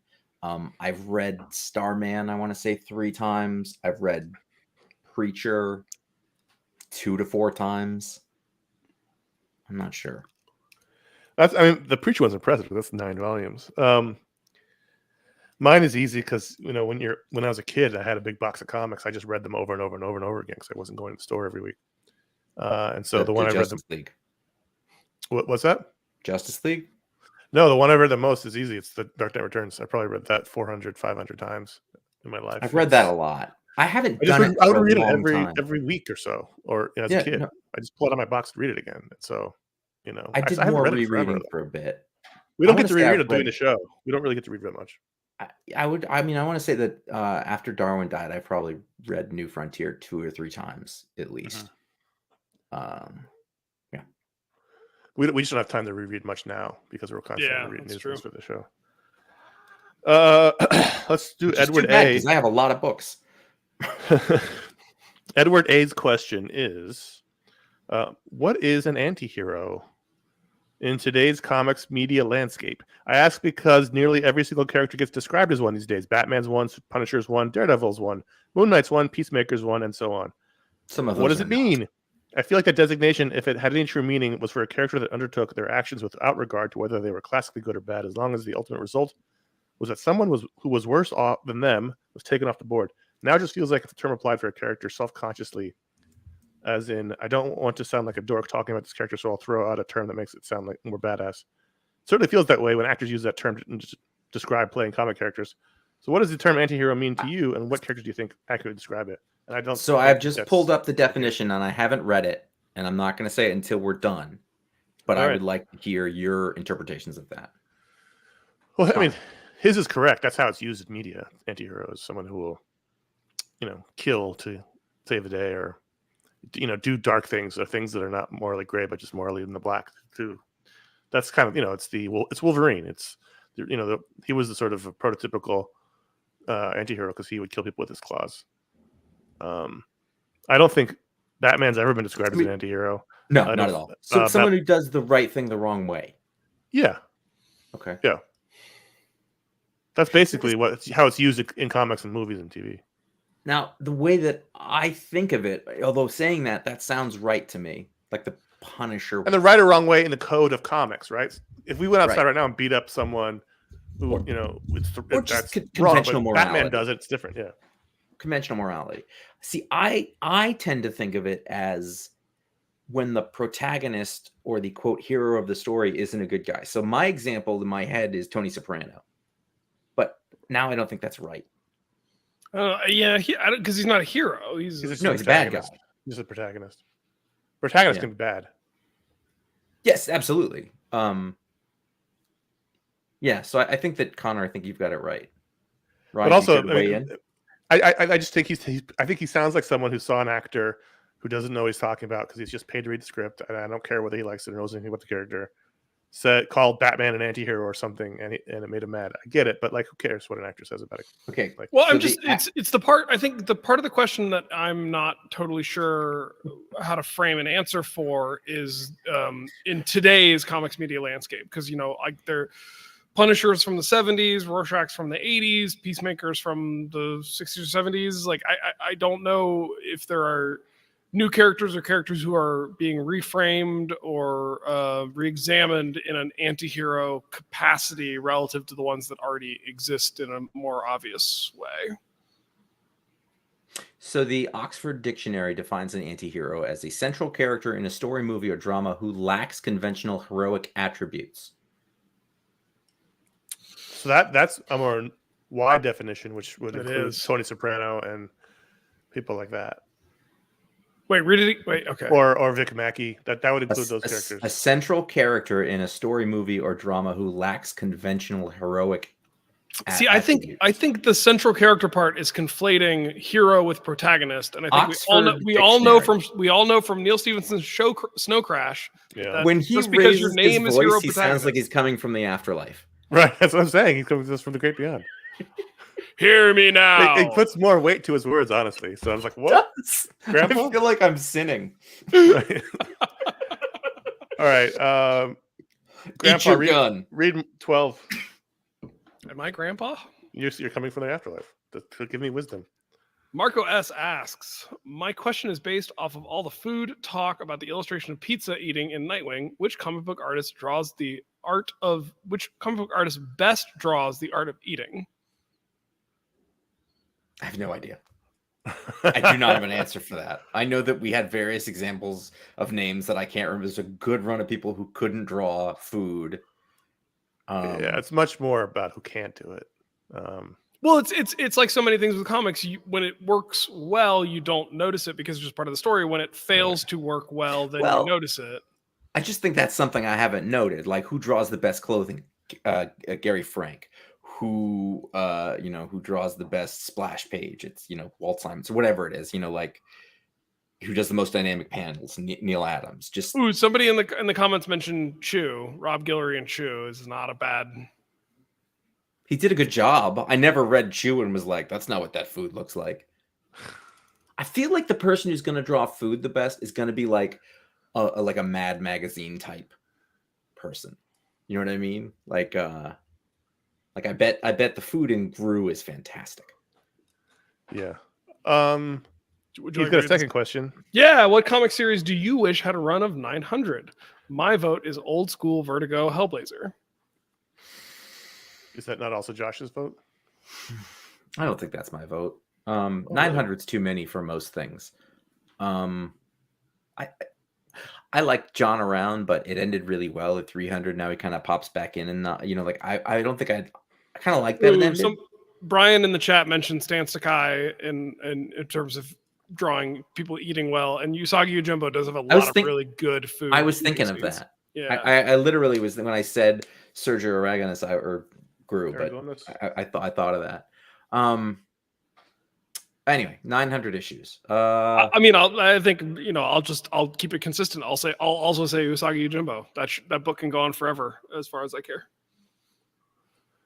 How many is he at? Like 300? Almost 300? I don't know. They're not. There's a legacy numbering on the front, I think, but I don't remember it. What about like a Hellboy, Josh? 40 years. No. I mean, I feel like, and I feel like it would have been really cool if Robert Kirkman did The Walking Dead forever. Yeah, right. I think everyone kind of thought he would. I know, and I think that was a book that deserved to just go on forever. I think, like, how great would it be if, like, this is a book he started when he was 27 and he did it until he was 70, which is Right. what I think, Eric Larson, I don't know when the last Savage Dragon they came up, but that was sort of the deal with that. That book could have kept going on forever. I think. And honestly, really I mean, cool. the last issue of Walking Dead, while it wraps up, what became apparent, I think, The one with the aliens, 75? yeah, 75. The last issue of Walking Dead that was published, it doesn't end the story. It just tells the last chapter in the story of Rick Grimes, the character. So I think if Kirkman had decided to commit to, now I'm going to tell Carl's story for the rest of his life, like, the book could have kept going easily. I understand why, as a storyteller, he wouldn't want to do that, but I think Are there more episodes of the TV show than there were issues? Like, if you pick all the spin-offs and everything. I don't know, because there's also spin-offs of the comics. Like, there's a YA series for the character Clementine who comes out of the Telltale video game series that I've not read any of those, but they're supposedly pretty good. Completely without backup to it. That doesn't count. Yeah, I can't defend that. I can't defend that. I don't know the logic. I'm just telling you reality. I'm just explaining what Right. reality is. Let's move on to Aldwin D. Aldwin says, back in 2013, Grant Morrison claimed that Alan Moore crafted an ambiguous ending to the Killing Joke story to suggest that Batman killed the Joker, which is explained by Morrison when you notice that there is no more laughing in the panels towards the end of the story. What is your opinion on this argument from Morrison, given that comic book storytelling requires not just taking into account the words written on the page, but also the visual storytelling? I know that both Josh and Connor previously discussed the ambiguous ending of Supergirl Woman of Tomorrow by Tom King that might be similar to this situation. It's so bad because I'm like, I don't remember the end of that book. Once I read that argument from Grant Morrison originally, apparently, I don't think it's ambiguous at all. I think I think it's pretty clear he killed him. I think Grant Morrison accurately understood what happened at the end of that book, and I think his interpretation is correct. And so, to me, that is the ending of that book, which is also one of the reasons that it should be a non-canonical Batman work. I think, knowing what I know about Alan Moore, is he doesn't do shit ambiguously. It's not just the laughing ending, it's the light goes away, and that ties back to the joke in the middle about death. Like, when I was a kid, I didn't understand it when I read it, but when first time I read it as an adult, I was like, oh, he's dead. Every panel description is like, every single thing on that page is intentional. Yeah. Let's skip. I gotta start skipping because we've already run over an hour. Let's do 15. Josh. Chris T says, I've been thinking about this since the last edition of the iFanboy Snack Corner. Any good snacks lately? Snacks. Yeah, I bought an crunchy oatmeal cream. shit, I bought a Little Debbie oatmeal cream pie to have on the show, and I lost it somewhere in my car. I still don't know where it is. You didn't make it. I bought it and just on the way over, forget it. Didn't get a chance to eat it. Didn't get a chance to talk about it. I think it's still in my car somewhere. My car's not that dirty, so I legitimately don't know where it is. Well, we learned the hard way. You don't ever eat on the microphone. Yeah. You wouldn't have been able to do it. We did a cookie episode of the video show, and people hated that one. I'm gonna guess Connor doesn't have a good. Do you have a good one? Snacks? I don't think you do. I don't tend to snack snack much. Exactly. I try to keep snacks out of the house. I'm unable to stop being like a 12-year-old. So I would say the snack that I make occasionally in my home that is very, very popular is musubi, the spam sushi from Hawaii. That doesn't sound like a snack to me. But the way you eat it, I feel like a snack. You shouldn't have to can put it together. It should just be something. No. When you say snack, I just think of sugar. That's all that means. Like you said that, and I was like, I don't want that. Like at night when I'm like, man, I should not be eating. I mean, you cook the spam and hit it with like a soy sauce, brown sugar glaze, so it's a little sweetness. That's just meat. Brian, 17. Wait. Oh, sorry. We have a lot of apple orchards in the area, and it's apple cider donut season. And the main one in town, which had been owned by the same family since the 1700s, not kidding, was recently bought because they were like, we don't want to do this anymore. So they sold it, and they added a bunch of stuff. And one of them is they do fresh apple cider donuts, and they're fucking amazing. That's it. All right. Ryan, do 17. Wes A asks, during episode 850, Josh remarked that since Vertigo folded, other publishers are putting out the types of books Vertigo would have. I'm curious, what recent books do you think would have fit in at Vertigo back during the salad days? How do people remember what I said a year ago? Maybe he just re-listened. Or he's been waiting. He's been waiting to get you. I'd have a really hard time thinking of series, because I think the main difference is that you said it right there, is the type of books that Vertigo would have done, and the type isn't exactly the same thing as the quality. And the thing that separated Vertigo from anything that exists now is that there was a genuine editorial taste that was funneled through Karen Berger and her small team of sort of hand-picked editors. And that doesn't exist anymore, except to the extent where Eric Stevenson is ultimately the one who decides what goes into Image or not. But they don't feel like they have a singular anything. No, he's not editing the book. He's just deciding we'll publish it. He's not putting editorial into it. I think a couple of books we've mentioned in the show already. Like I think Chew, except Chew's a little zany for Vertigo, but I think in terms of the length of the run and sort of the ethos of it, something like some of the Rick Remender books, like Sacrificers. I think Sacrificers could be a Vertigo book. A lot of Rick Remender's books, I think, could have been Vertigo books. 7 to Eternity could have been a Vertigo book. I was just Damn Them All. Somebody mentioned Damn Them All in the chat. That's just Hellblazer. It's literally Hellblazer. Most of Scott Snyder's non-superhero books would have been like there. Witches. Witches could definitely have been all of his Image stuff would have been at Vertigo. Yeah. That Texas Blood is a really good example of a book that would have sort of been there. I am sorry, and I apologize. I have to go back a little bit. I had a pretty severe addiction to Jason Tatum Flamin' Hot Barbecue Ruffles. It was a real big thing. And I love them, and you couldn't find them very often. Now I believe they're gone. That's probably better for you. Yes, it is. Maybe some Mark Russell. Are there Mark Russell books that we think could have been good Vertigo books? All of them. Okay. Yeah. Second Coming was supposed to be a Vertigo book. Sweetwater. They mentioned Chip Zdarsky Sweetwater. I think that would have been definitely a Vertigo book. Yeah, it would have been. 18, Ryan. Stephen H. from Wrexham, Wales, United Kingdom. Fancy. Ryan Reynolds and Rob McElhaney's fiefdom of football. I've been thinking about this question for 900 episodes. It's a lie. I came in around 200, but you have to do a little shine sometimes. I can't say that with a Welsh accent. I can do my best. I wish I could do a Welsh accent. It's just Anthony Hopkins, right? It's just some fava beans. No, it's Matthew Rhys. That's who it is. No, Matthew Rhys learned from Connor's so annoyed with Josh. I was trying to get through these emails. I'm just trying to get through them. What advice would you give? Remember the irritability we talked about at the beginning? Knife in my head. This is supposed to be this kind of show, Connor. You're like, keep it moving. Okay, Josh. Let's straighten up and fly right here. Let's really just focus in. Let's do 10 solid minutes of straight up content. We'll Walter Cronkite this bitch. All right. What advice would you give to those fresh-faced youngsters starting out on this new podcast thing y'all did those years ago?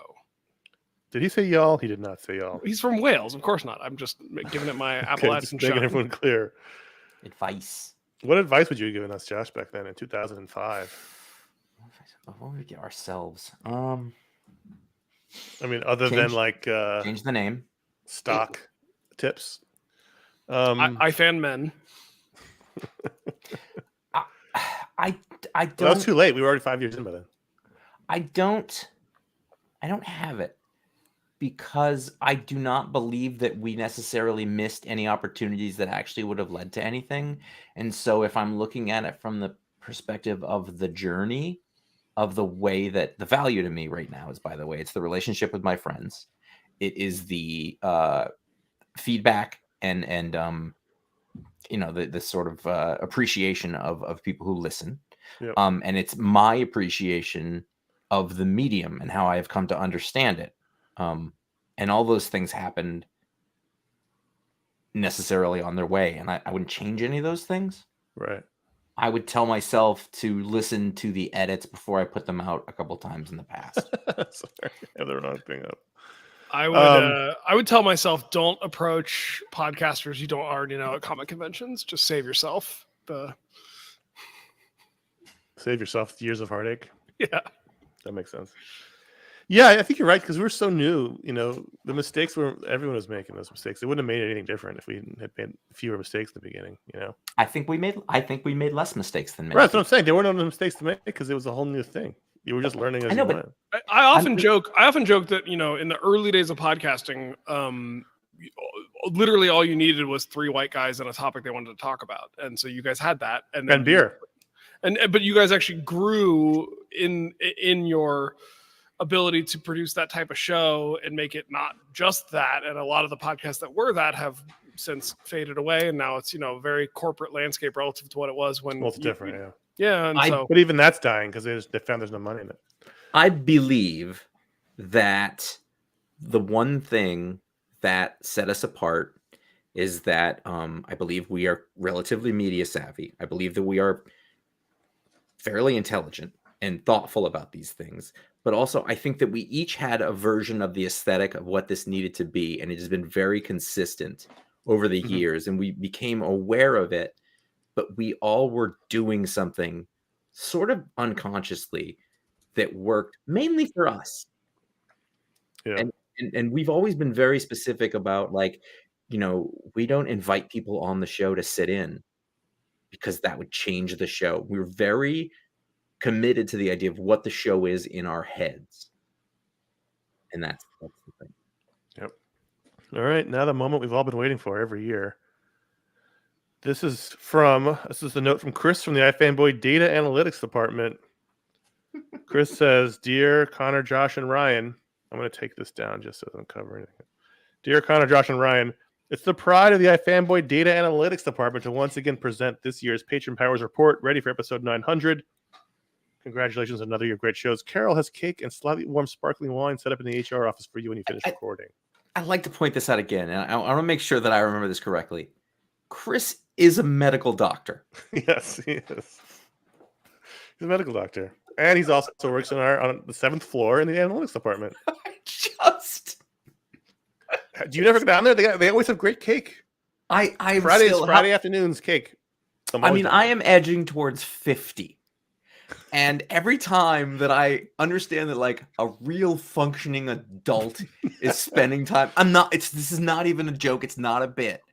But if somebody's like, "Yes, I'm a lawyer," like, the guy who helped me get a job is a senior vice president at an energy company. And I'm like, why are you? I mean, like, it's good. It makes me feel really good, but it baffles me. Let's check in on the report. I got an early glimpse at it. It's a little different this year. It's not. There we go. Patron reports. These figures relate to iFanboy shows released 9 October 2022 to 8 October 2023. Put into it. This is year 7 of the Patron Powers program. This year, the program remained at 1 power bestowed per show, which was implemented from episode 841 of 8 July 2022. The exception was episode 850, where the 3 powers were bestowed per host. Total number of powers bestowed this year, 52. This compares to 103 in 2022. Josh had 18 compared to 45. Connor had 18 compared to 43. Ryan had 13 compared to 13 the previous year. Jim Viscardi did 1 compared to 2. And Paul Montgomery and Jim Marchkowski both had 1 compared to 0 the previous year.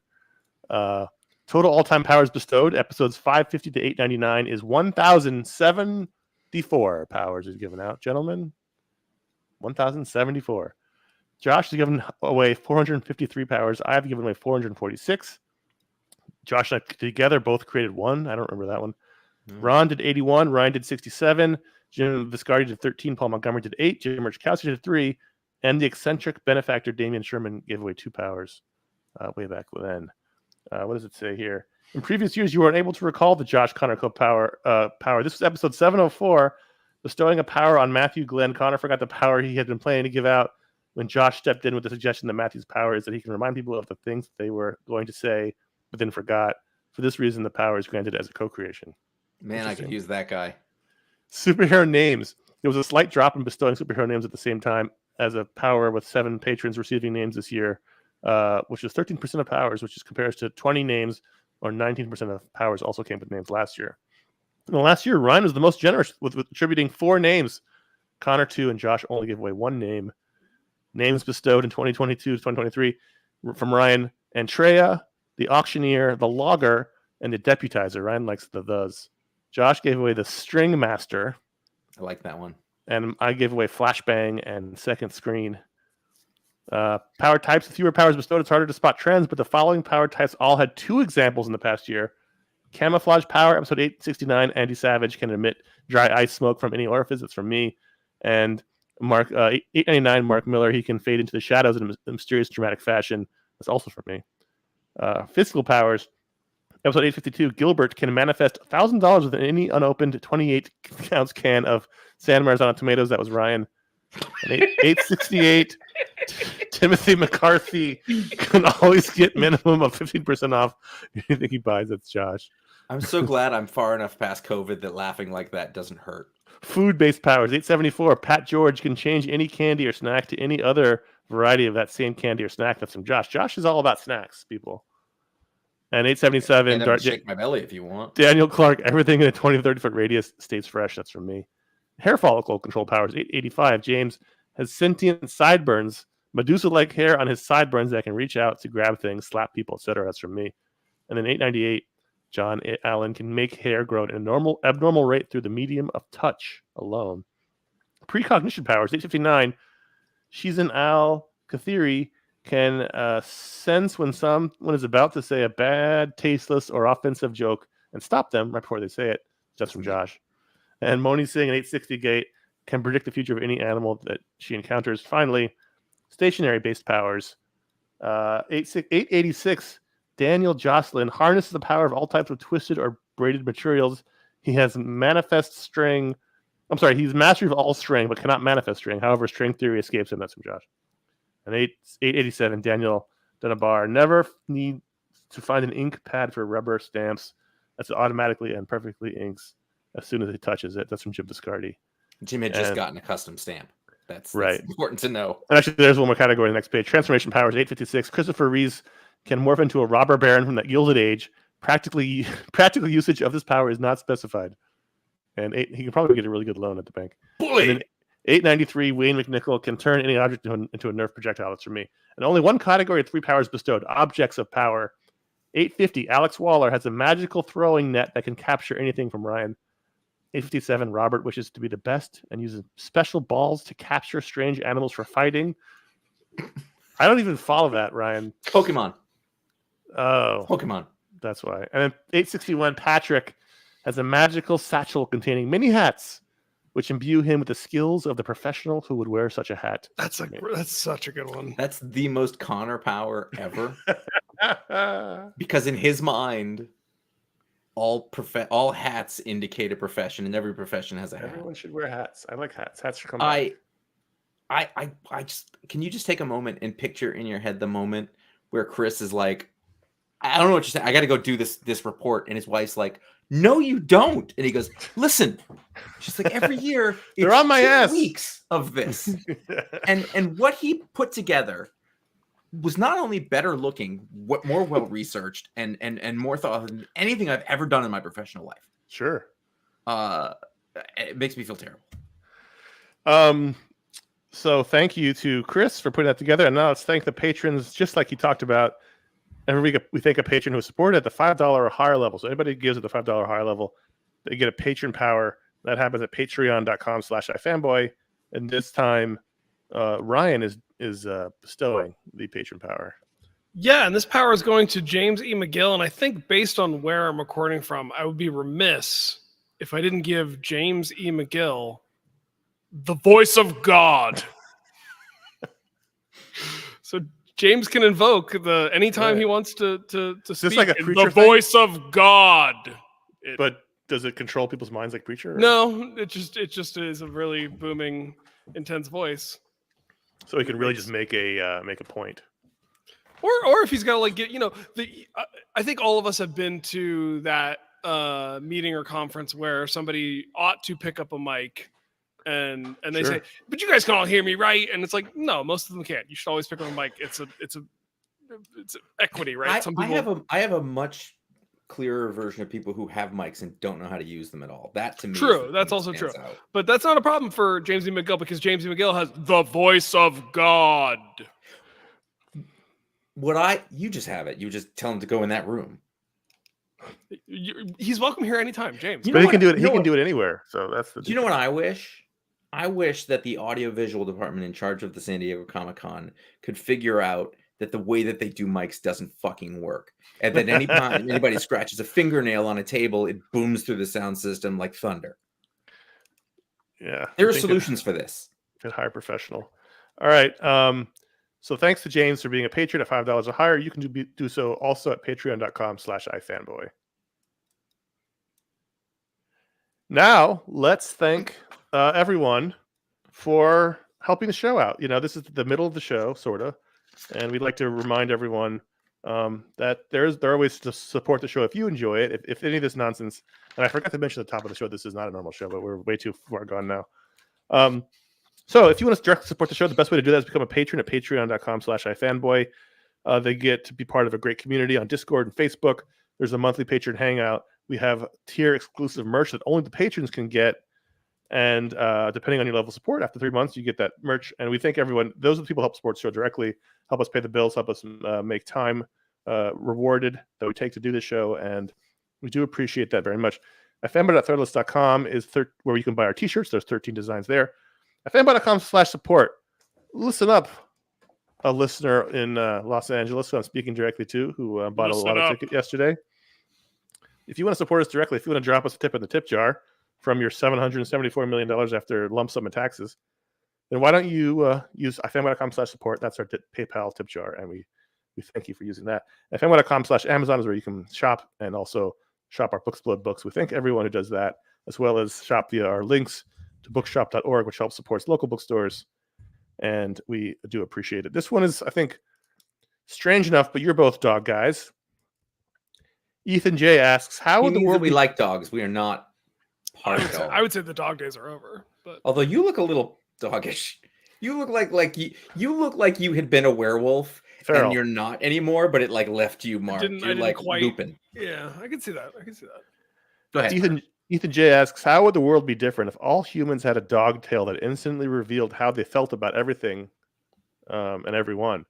How would dating change? How would business change? How would sales and marketing even be able to function?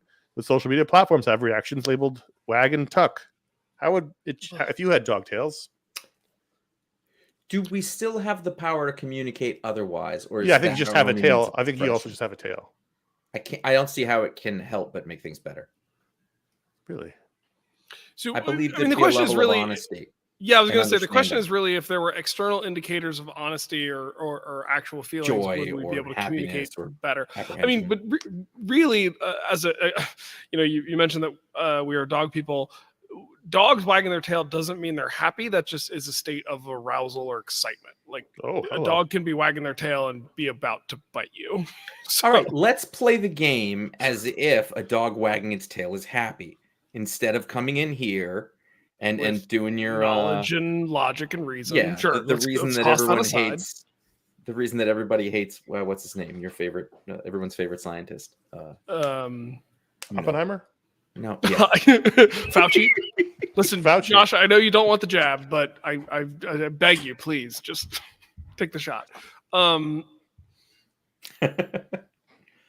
What's his name? I can't. Fauci? Yeah, we know you hate Fauci. We know you want science guy from the New York. The black guy. I know who it is. I'm not telling you because you don't. You're just not going to say the name. Neil deGrasse Tyson. You don't deserve the answer because he tried to ruin Star Wars. He's been on my show 3 times. Okay, how would life change with dog tails? I already said my answer.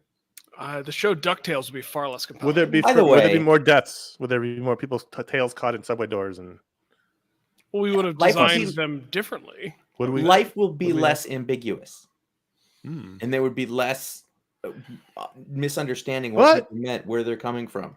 Ryan just said that tail wag doesn't necessarily indicate. And I'm eschewing that. He's right. I refuse to believe it. My girl Addie, her tail indicates she's happy. Like that's how it goes. And I have never had a dog that expressed its Georgie. Georgie had a little nub of a tail, so it didn't really work.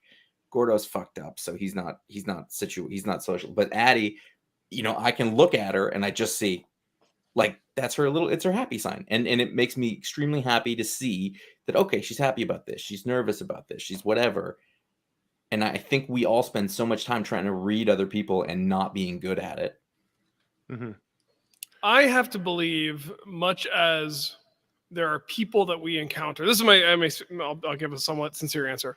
We meet people in life who don't have a good poker face, and so you can tell what they're feeling based on their facial expression, whether they want you to see that or not. And then you meet people that are just fucking liars, and they're able to lie. This is what I'm talking about.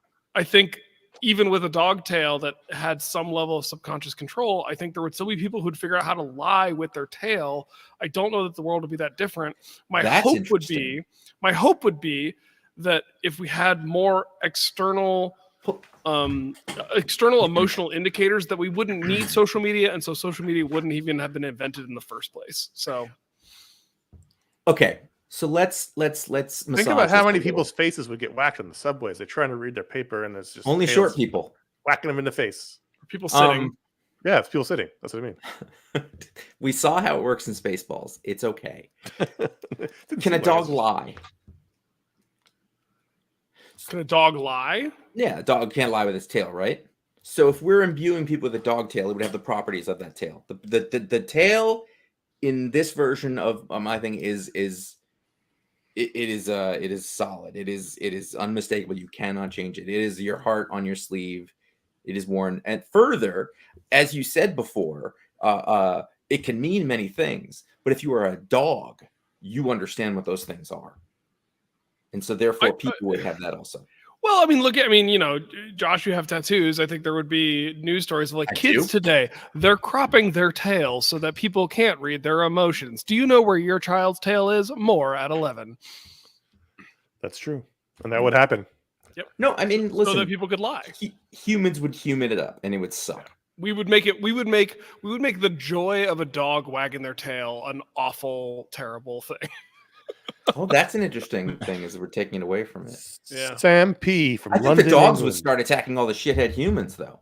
Sam P. from London, England. When talking about ever ending the Pick of the Week show, you've said in the past that you, quote, don't know how to stop. Josh, I said that this week. I'm coming to the end of my own podcast, and 8 years discussing the music of Tom Waits, one track at a time. Just for context, not looking for a plug. And we're about to. I would have plugged you if you'd said the name. I totally would have too. I kind of want to. Yep. I would love to. If you're in the chat or whatever, and you tell us, we will plug you. We're about to run out of songs to talk about. Consider that Ron and Paul have stopped iFanboy, as well as Ron ending rebooting All About Android. And there was a window during the pandemic when new releases stopped, but the show continued. I have a question. If circumstances dictated the Pick of the Week show had to end, hypothetically, no more monthly comics, etc., what would your response be? Producing a weekly show is a huge part of my life. Would a rework of the show be high on your list of priorities? Would you feel relief or boredom or something else? I've been thinking about this question for at least a year, 2 or 3 or 4. Connor, go ahead. It's weird. It's like if the show ended for external reasons, I think that'd be freaky. Like if tomorrow they said comics are not printing anymore. That's a different feeling than Josh and I realizing that we may be at the end of how long we want to do the show. That's a different, one is like, you prepare for a death, and the other one is a death happens suddenly. There are two different reactions, even if you're getting to the same place at the end. I don't know. We've done other podcasts. We ended Goodfellas a minute. It's not like we've never ended a podcast before. Yeah, but that's okay. So I would say a couple things. One, doing this show is been ingrained for most of our adult lives. Our entire adult lives, almost, yeah. Yeah. Well, I was 20. You're right. You were 20. We were late 20s. I forgot. I can think about iFanboy. Yep. And so there's nothing about it that's a hassle any more than taking out the trash is, or any other thing that you do normally. It's just ingrained into it. My spouse understands this is the thing I do. It's not like, oh, you always got to do that show. Like, it is a part of my life. It has been for 18 years. And if it were to end, and I think it would be externally, or something would have to happen. there would have to be some sort of seismic change. Yeah. I think in our personal lives, like I think, yes, if something really bad happened to one of us or our families, I think there's a good chance we'd be like, I just can't do this anymore right now. That's what that's horrible, but that's probably the way you'd have to go to get to a point that would cause it to be like, I don't have the joy in me to do this anymore. I think that if for some reason one of us, we decided to stop, or comics went away or something like that, I think our first instinct would be a bit of sadness to go, all right, well, I can get this part of my life back or whatever. Right. And I think that we would last 2-3 months maximum before we figured out something that we could do, because it's not just about doing the show. Yeah, it's about like, I don't want to have to search for a reason to talk to my friends. Right. I think. Sorry, Ryan. I like 1 second. I think we would at least talk about something to do. You know, like, hey, you want to do a show about this? You know, so.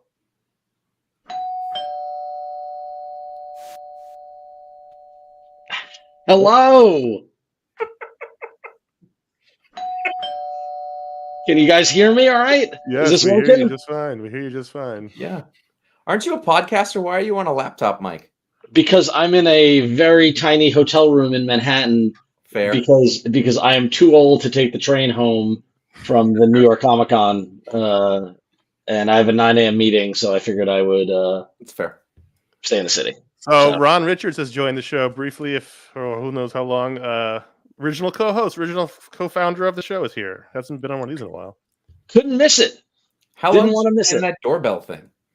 How did you do the doorbell thing? I just uploaded a doorbell sound to the. Oh, look at you! That's great. What'd I miss? Well, 20-ish questions of Connor rushing us along. We spent a good 10 minutes on talking about listening to podcasts at 1.2 speed. Oh, geez. If you want to go ahead and talk about it for a little while, Connor would love that. Connor has himself a good sinus infection. He is a little irritable, so keep that in mind when you talk. So I've got a couple of questions. First off, what day is it? Thanks to the calendar behind Ryan. I'm checking. I believe it's October 12th. Okay, that's good. Is that a nature calendar? Yeah, it's got a bat on it. There you go. Oh, that makes sense. It's spooky. Big brown bat. Cool. And no, my sideburns are not gone, Gabe. They got my haircut. They're trimmed. Did you guys talk about the elephant in the room? Well, there's so many of them. Whatever's on Josh's head. That was we had a discussion about hats. Did you do a hat bit? Oh, I see. Okay, good. I'm just catching up. And was that a hat you wear outside the house? Like seriously? Yeah. Yeah. Are you a hat guy now? No, I mean sometimes though. Sometimes you need hat. Someone in the chat room said that he had imbued himself with the power of ska when he did that.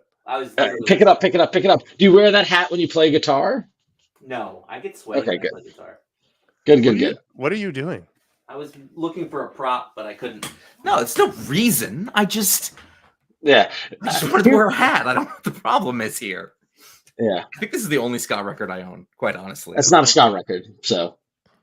What is All it? right. What's specific? There are no horns in Op Ivy. To me, no. See, ska has to be horns. Ska has to be horns. It has to be horns. The guitar and the guitar is picked on the upstroke. No, right. That is a. So if you had to define Op Ivy, if anything, it's ska core. Okay. Right, which isn't even really close, but it's got to have horns to be ska. I've been putting up with the media load, but we are on different. So according to the Google AI search results I got, ska is characterized by a fast tempo, a shuffling scratch-like tempo, jazz-like horn riffs on the offbeat, and a walking bass line accented with rhythm on the offbeat. So there you go. The rhythm on the offbeat is the guitar on the upstroke. Oh my god! So it's the ands 1 and 2 and 3 and 4. And this is Josh's favorite part. This is Connor's favorite part of the show. Ryan, do question 23. I'm still here. Oh, okay. Yeah. But someone said, "What does core mean?" Core is to music what gate is to scandals. I thought core was how we pronounced. Green Lantern Corps. Green Lanterns. Yeah. Corpse. Brad G from Exeter, California. I've been thinking about this for a couple of days now since Josh contemplated buying his favorite comic book page ever from Preacher. What is your favorite comic book related collectible, and what is one you would love to have? Well, Josh would love to have that page. Sure. The issue. You have the issue. I bought the issue off eBay at some point. I was like, why don't I own this? There's 2 statues that I want. The one is the original Dark Knight Returns one, with Batman and Carrie. Tiny Robin. On his, on the shoulder. The other one, and I've looked into this, it's like $400 and I can't really, but it's the cover of I actually have it on my phone. The Avengers cover with this one. There's a statue. Oh, the Hawkeye. Hawkeye with there's a statue that was in Hanley's for years, and you can find it on eBay. There's a statue of that, and I love it. Does that count as a collectible? It's not in Hanley's anymore. I'll tell you that much. Yeah. Oh, Ron, you have collectibles at home. What's your favorite one? Comic collectibles. Yeah. What about when your There's office 1,000 was original. thing? There's 1,000 original art. What about in your office? I don't have a lot of collectibles in my office. I've got art up on the walls. Are we considering original art a collectible? Yeah, because he mentioned Josh is wanting to buy the Page of Preacher, so I think art counts. Yeah. Yeah, but that becomes like endless. So I went with the other. There's thousands of pages I want to own. Yeah, I mean, if I want to say my prized possession original art side would be probably the Quietly X-Men page. Oh yeah, the one you have the yeah. So Emma Frost, Jean walking in on Scott and Emma. I own that page. I remember convincing you to buy that. Not having to do it hard, but we were like, yeah, you should definitely buy it. No, it was Ash who did it. Ash drove it home because I remember because I was standing at the door in Isotope and he just looked at me. He's like, "Do you want someone else to leave here with that page?" I was like, "God damn it!" So, yeah. Ryan, do you have one? I'm not a huge collectible guy. I do have some original art that I cherish and I'm glad that I have. I feel like for me, I get a small thrill anytime this is so dumb, but anytime I see like somebody who has a real version of the Batmobile, like anybody who's got the 1960s or the Tumbler or the whatever, like I love like that seeing answer a lot. I love seeing a real Batmobile out in the world, out in the wild, and I would if I could have a Batmobile in my garage, I would be really happy. Which one did you have? My first choice would be the 1960s Adam West one. My second choice would probably be the Tumbler. I used to drive past that. Like it was George Barrett, I think. He had like a little, in Burbank, he had like a little like showroom where he had his stuff and you could see that, like the Munsters, like it was across from the Baja Fresh I went and had lunch at. I would say, by the way, if I had to pick one of those things, I want a Kirby page. That's what I want. There's lots of options, but hey Josh, I could make that happen this weekend if you want. I'm pretty sure that I can't cover that spread. I can call you from the con floor. I'm pretty sure there's some dealers with some Kirby pages at the con right now. So. Does Marvel still do that thing where they just give out Kirby pages to like random business partners and shit? Because it's really like on that list. They've been cut up into coasters, like or just around the office. Yeah, so that's that was the thing, right? Like interns would get them as Christmas gifts.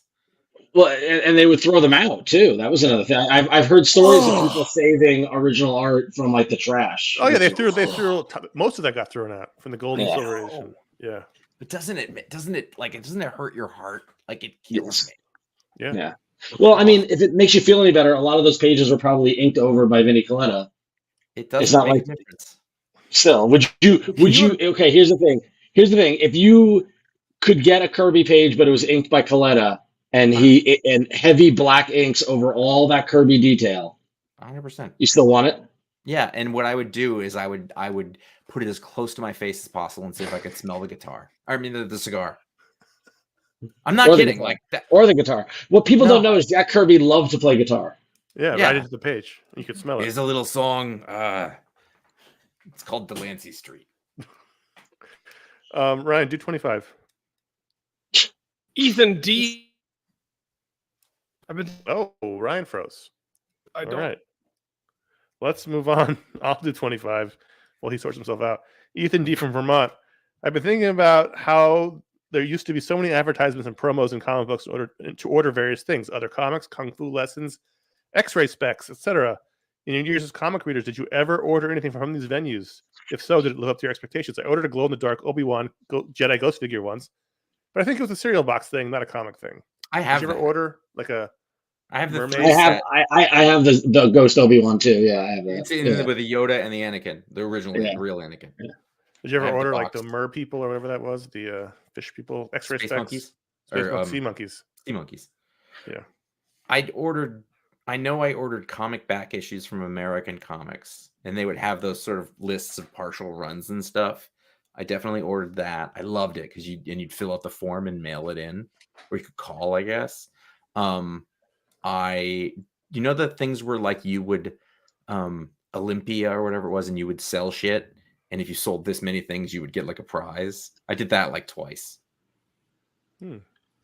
I didn't sell many, and I didn't get much of a prize, but I did do it. I think I ended up with like $25 or something. I never ordered. I don't think I ever ordered anything. I don't think I ever ordered anything. I'm trying to remember. Yeah, I never did. I did inherently know it was junk. I did love reading those ads and like getting back issues, getting old X-Men issues from the early '80s, knowing that they were old ads and like still loving reading them. Yeah. I think that when I first started reading comics, you're talking about the late '80s, there was still some actual vestiges of that stuff that you would have seen in the early '80s and '70s and '60s in there, like ridiculous. But they must have stopped soon after that, but they still existed. Well, like a glow in the dark Obi for years.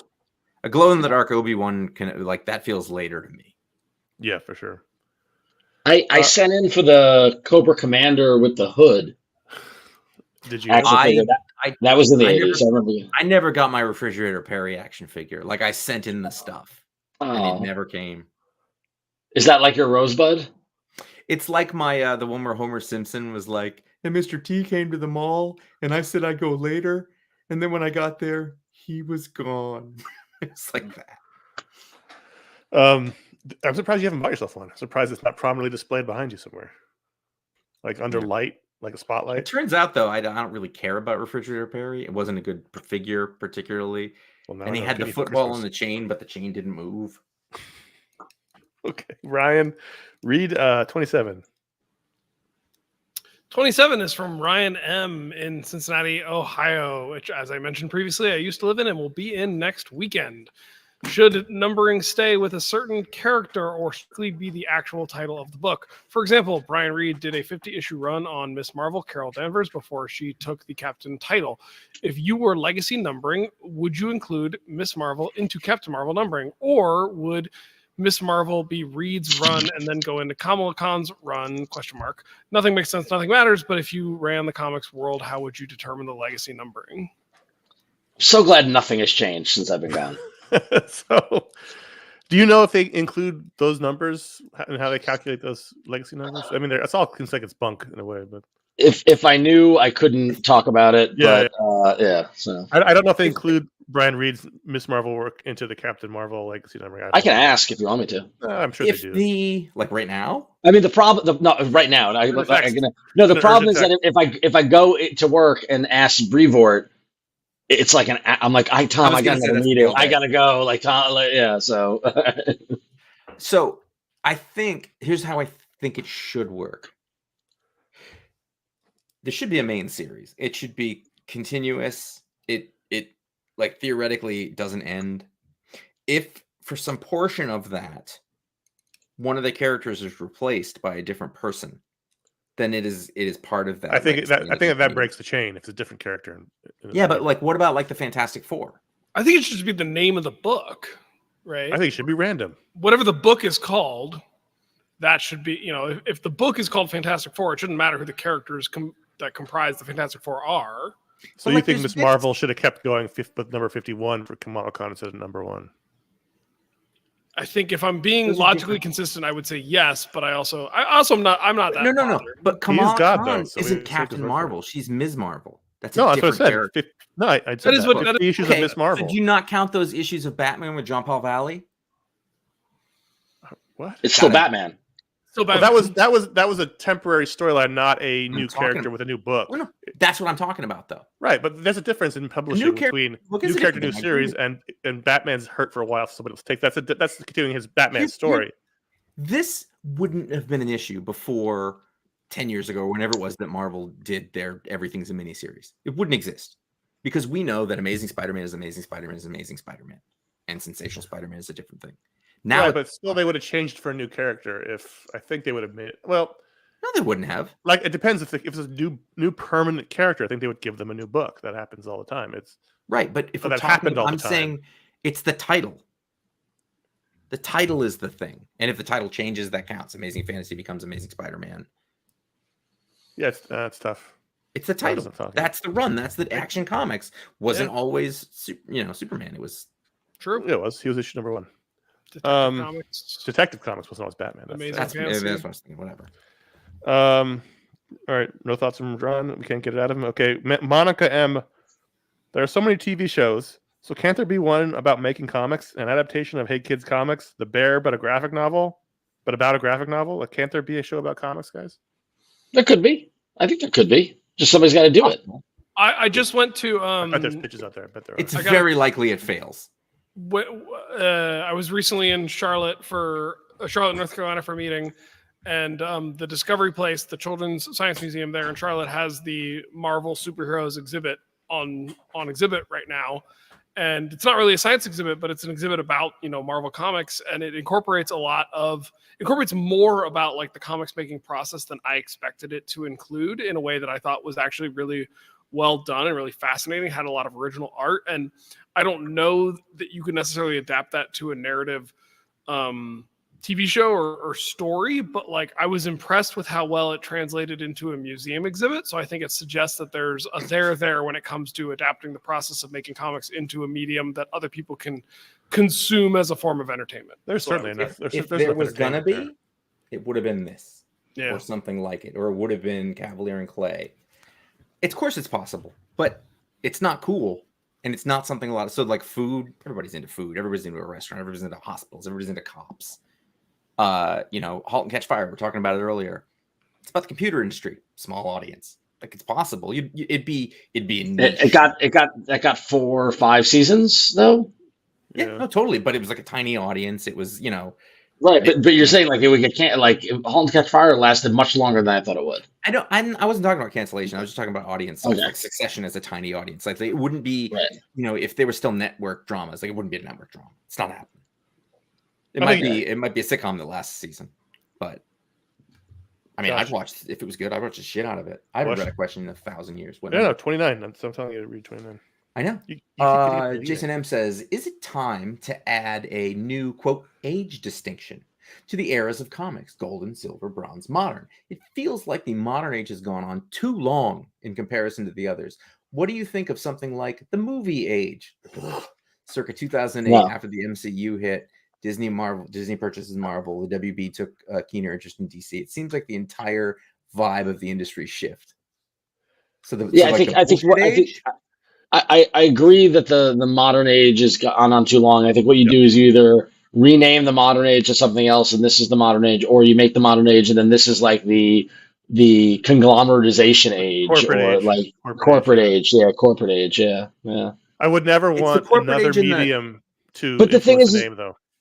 Right, true. I'm sure, but the problem with the corporate age is that you, at the same time, while you have the corporatization of comics, you have a robust and like creator-owned creativity boom happening. Like in that then too, right? It's like the adaptation is the multimedia age. It's the like the digital age.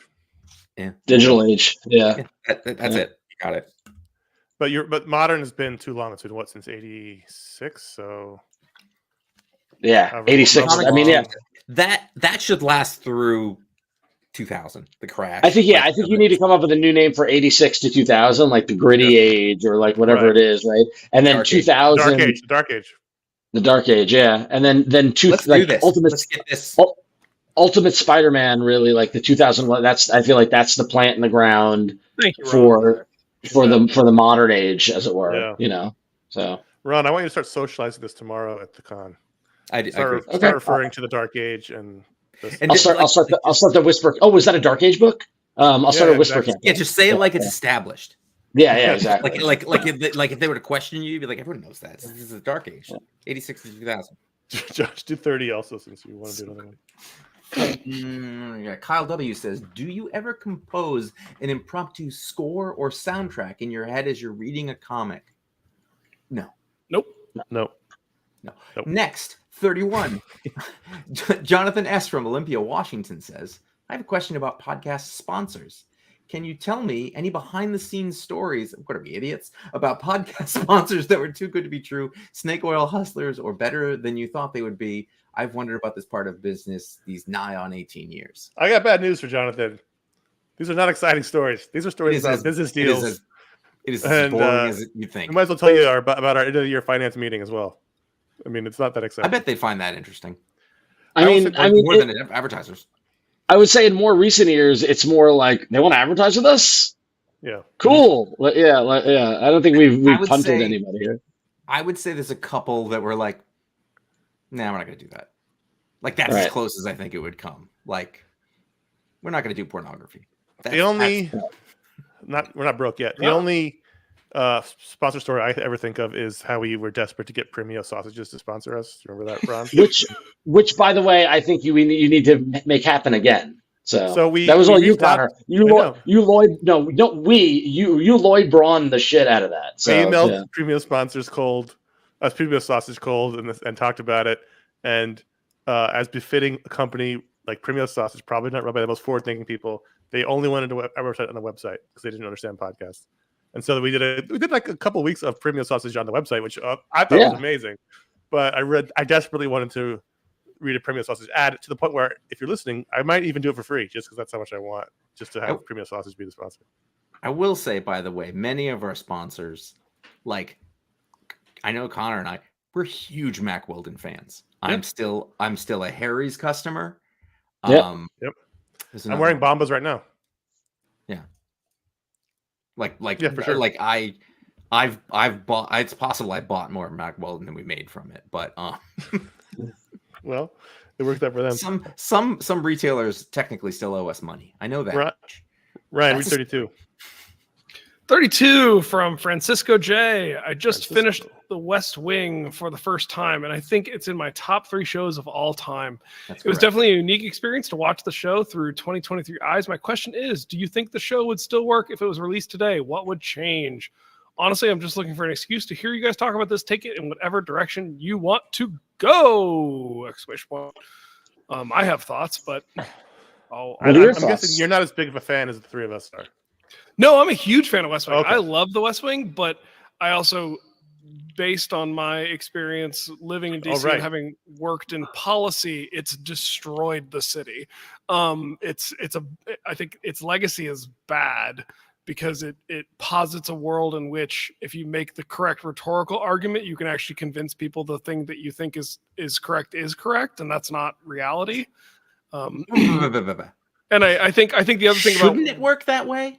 It should, but that it doesn't. But that's not the West Wing's fault. Well, West Wing is liberal. It's liberal porn. I think what Ryan's saying, what I've read is a lot of people, not now necessarily, but maybe 10 years ago, came out of school going to Washington thinking they were going to change the world like on the West Wing, and they hit hard. And reality is that it's not at all like that. I think that's what he's saying, right? I think.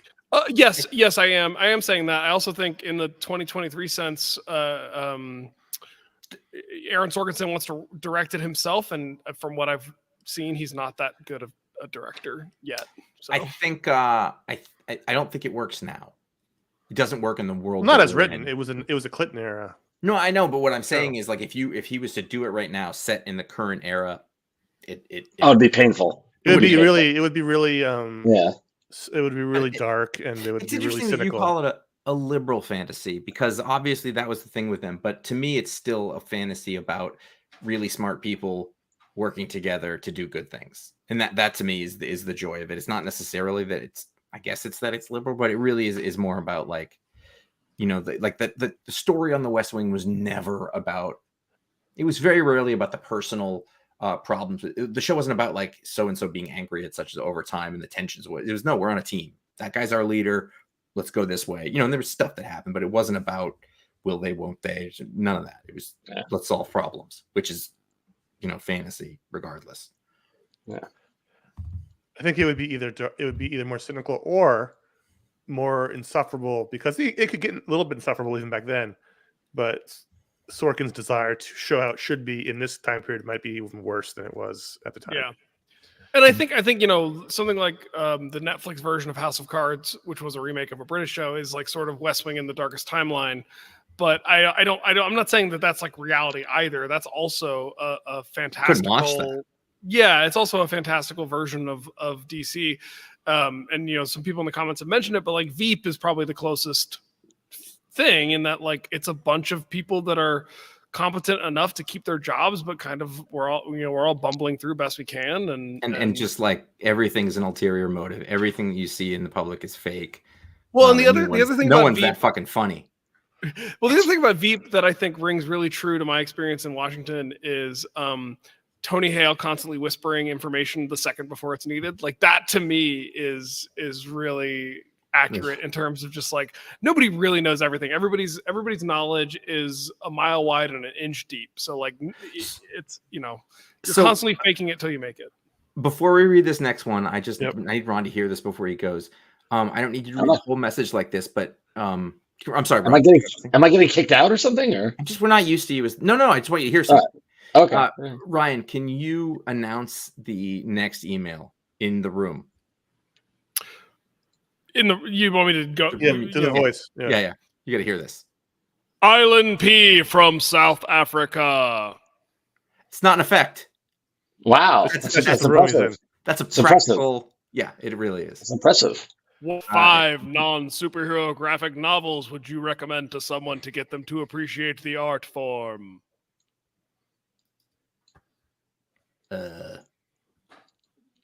Non-superhero Asterius Polyp. Asterius Polyp. Pedro and Me. Blankets. Parker.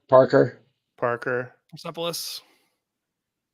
Box office poison. Mouse. Mouse and box office points. Yeah, Mouse should have been the first thing we all said. What about 5 non-superhero graphic novels that have been released this decade? I don't know your name. Harder. This one summer, I think it was I can't remember. I don't think we like comics anymore. That's not true. Giant Days. Which one? Wow. Well, I mean, it's the first one. There's 7 of them. The Impending Blindness of Billy Scott.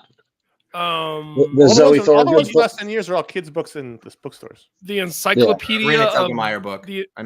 Smile or whatever. I don't know. The Encyclopedia of Early Earth. Dragon Hoop. Good answer. Dragon Hoop in the chat room. Dragon Hoop is a great answer.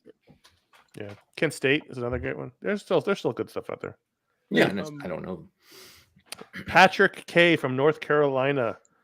Astro City is my favorite series, and especially issue 3, when we see things from the point of view of a random henchman and what they go through. It made me think, what villain or organization would you like to be a henchman for? Who would you absolutely not work for? I've been thinking about this since all of you died because of faulty Mr. Freeze equipment. I mean, I would love to be Batman 66 Penguin henchman. He says what organization. So to me, that means Hydra AIM. Like Hydra, I think I'm an AIM guy, right? Well, Penguin's an organization. He's an organized criminal. That's fine. I'm just setting. It's not like he's Catwoman by herself. He's got a whole, company. I'm gonna go with Roxxon. I feel like they probably have a good benefits package.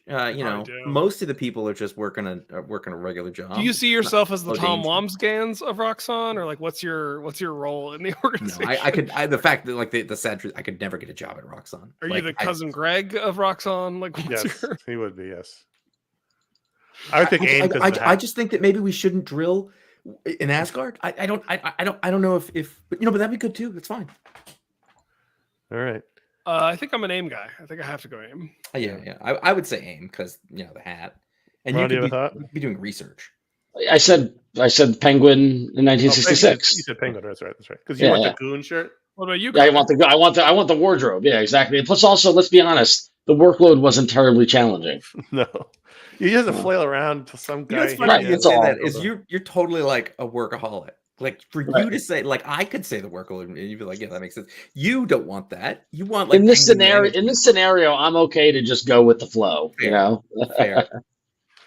36 Eduardo R. If you could bring back one of your favorite series with the creative team of your choosing for, let's say, a 10 or 12 issue run, who would it be? Maybe it's a series that you feel ended prematurely and unfinished. My choice would be Ruck and Brubaker, with Michael Lark returning to finish out Gotham Central. One series to come back for a Frasier-esque return. I have two answers, same author, different artists. Go on. Interesting. What is it? This is going to sound okay. I'm saying this with sincerity. Uh-oh. I would love another 12 issues of Next Wave with Warren Ellis and Stuart Immonen. And I would love another 12 issues of Fell with Warren Ellis and Ben Templesmith.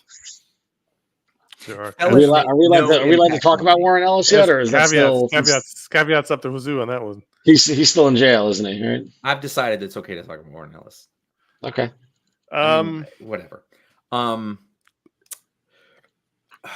The next, there's two questions away that this is kind of a giveaway for, but I would 1,000% take another arc of Queen and Country. Yeah. By For any of those artists or somebody else who Greg Rucka picked. But it would have to be one of the more cartoony artists, I think. That Rolston, how Norton did that. Somni was on that. I want Somni. Or Leandro Fernandez. I think it would be really fun. An Alan Moore one. Let's say top 10. Yes, another 10 to 12 issues of top 10 would be awesome from Alan Moore. That's a great choice. Like we kept getting more. And Gene, you want Gene Ha, or do you have a different artist in mind? I want Gene Ha. I definitely want Gene Ha. I like that answer a lot. I'd go for some more Claremont Lee X-Men. There's some magic there. There's some magic there. I'd do it. So I think that another arc of Straczynski on Watchmen, before Watchmen, I think that would no. This next question, I'm curious if Ron's allowed to talk about, or just in private when he's with us. Ryan Reed Patrick, 37. Patrick A., after listening to episode 899, I was reminded of previous episodes where you Jamokes claimed that names don't affect sales anymore. However, the excitement around Daniel Warren Johnson's Transformers and its accompanying Kirkman-based relaunch would seem to contradict this. Is it just that new names can move the needle, or is this an aberration? I've been a listener since 2006, so I suppose you could say I've been thinking about this question since then. I would say that he's overestimating the success of Transformers. But yeah, I wonder what metric is he using for that to say that. And what is the real reason that people are buying it? Is it because of Daniel Warren Johnson, or is that one aspect for some? Are they just getting lucky because they're into it for Transformers and they're benefiting by Daniel Warren Johnson? And I think Kirkman has a cachet that when you mix it with that book and sort of the different approach, I'm guessing the Transformers people are somewhat excited or angry. In either case, they're buying it. And okay, so but take this the other way. If you take Daniel Warren Johnson and you put him on Fantastic Four or whatever it is, right? You're going to see a bump on that first issue. It's not going to be huge, but you probably will see it. It ain't going to sustain though. It's always a confluence of creator, character, and premise that causes a bump to happen, and they don't happen as much these days. But it's always a combination. It's hardly ever just one of those things. Yeah, like I'm thinking the last big one that I remember, and I'm sure there have been some, but Scotty Young did Rocket Raccoon, and they sold 300,000 copies of the first issue or something. And that was like a big deal. I can't think of anybody doing that today. But I mean, we're all excited about Transformers. I don't think Transformers is like the number one book of the month or anything. We have no idea because no one reports sales anymore. I'm sure it's profitable. I'm sure it's quite profitable, and I'm sure that Daniel Warren Johnson is going to get some great royalties out of it. I mean, I will say that the thanks, Gabe, for the baseball update, by the way. I will say that my personal opinion is that I don't think creator names move the needle in the way that they used to, which I think is obvious. Right.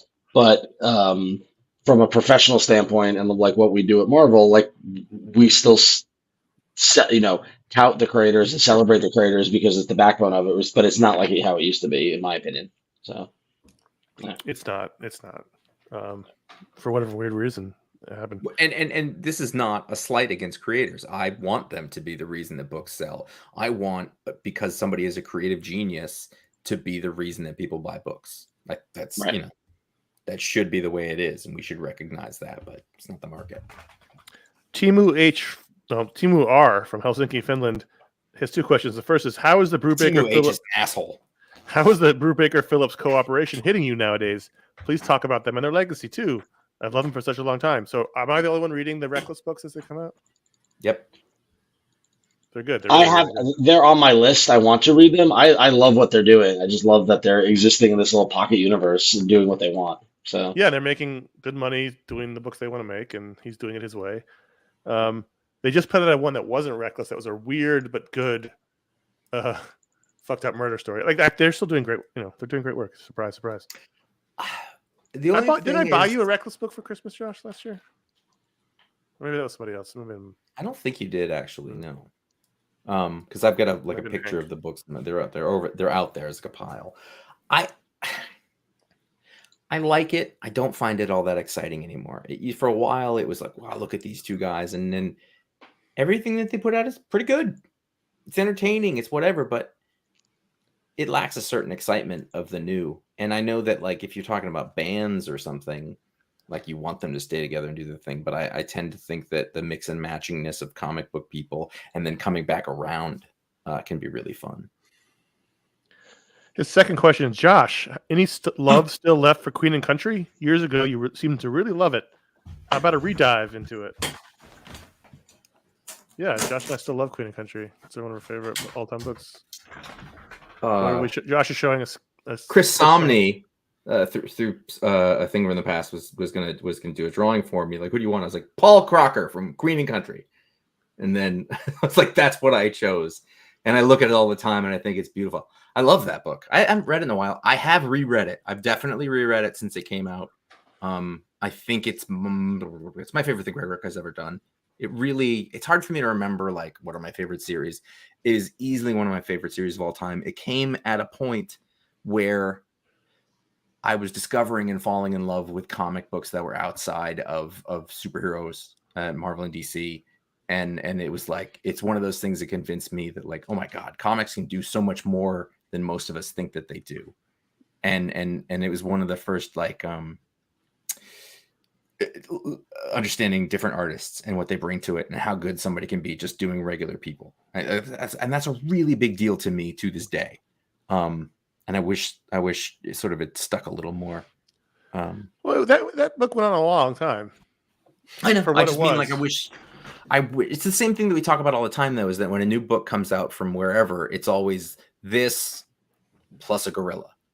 It's all like it's The market's different. The market's totally different than it was in 2000. I know that, but I'm saying it's like I want more examples of this kind of thing that are really high quality by high quality creators, and it just doesn't move in this market. And The next question's kind of related. Ryan, read Sergio's first question. Sergio H asks, I'm not that familiar with indie comics from the 90s, but would love to read some. Do you have any recommendations of some that are not necessarily superhero based? Indie comics from the 90s, guys, not superhero.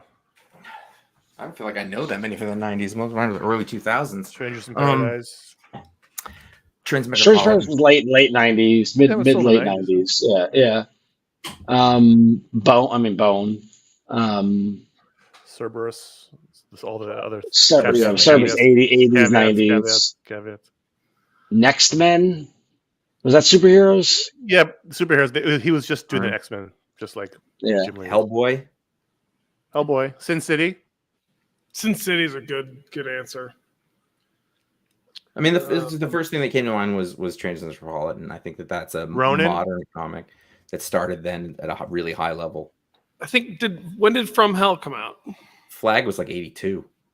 No, From Hell, the Alan Moore. From Hell was when we were in college. So yeah, so the 90s, yeah. Mid 90s. Stray Bullets. I never liked that. Oh, I love Stray Bullets. You liked 100 Bullets though. When did that start? I did for a while, but I didn't make it. Ghost World was the 90s. The Tick. Hellboy. I mean, when was Chris Ware's heyday? It was, so Jimmy Corrigan, that's like 2000. That's 2000. That's 2000. Yeah. I think he was working on it in the 90s. Love and Rockets. 80s? Scud the Rockets? No, Love and Rockets. Well, I mean, but Scud the Disposable Assassin. What year was Mouse? That was 90s. That was like, yeah. Mouse.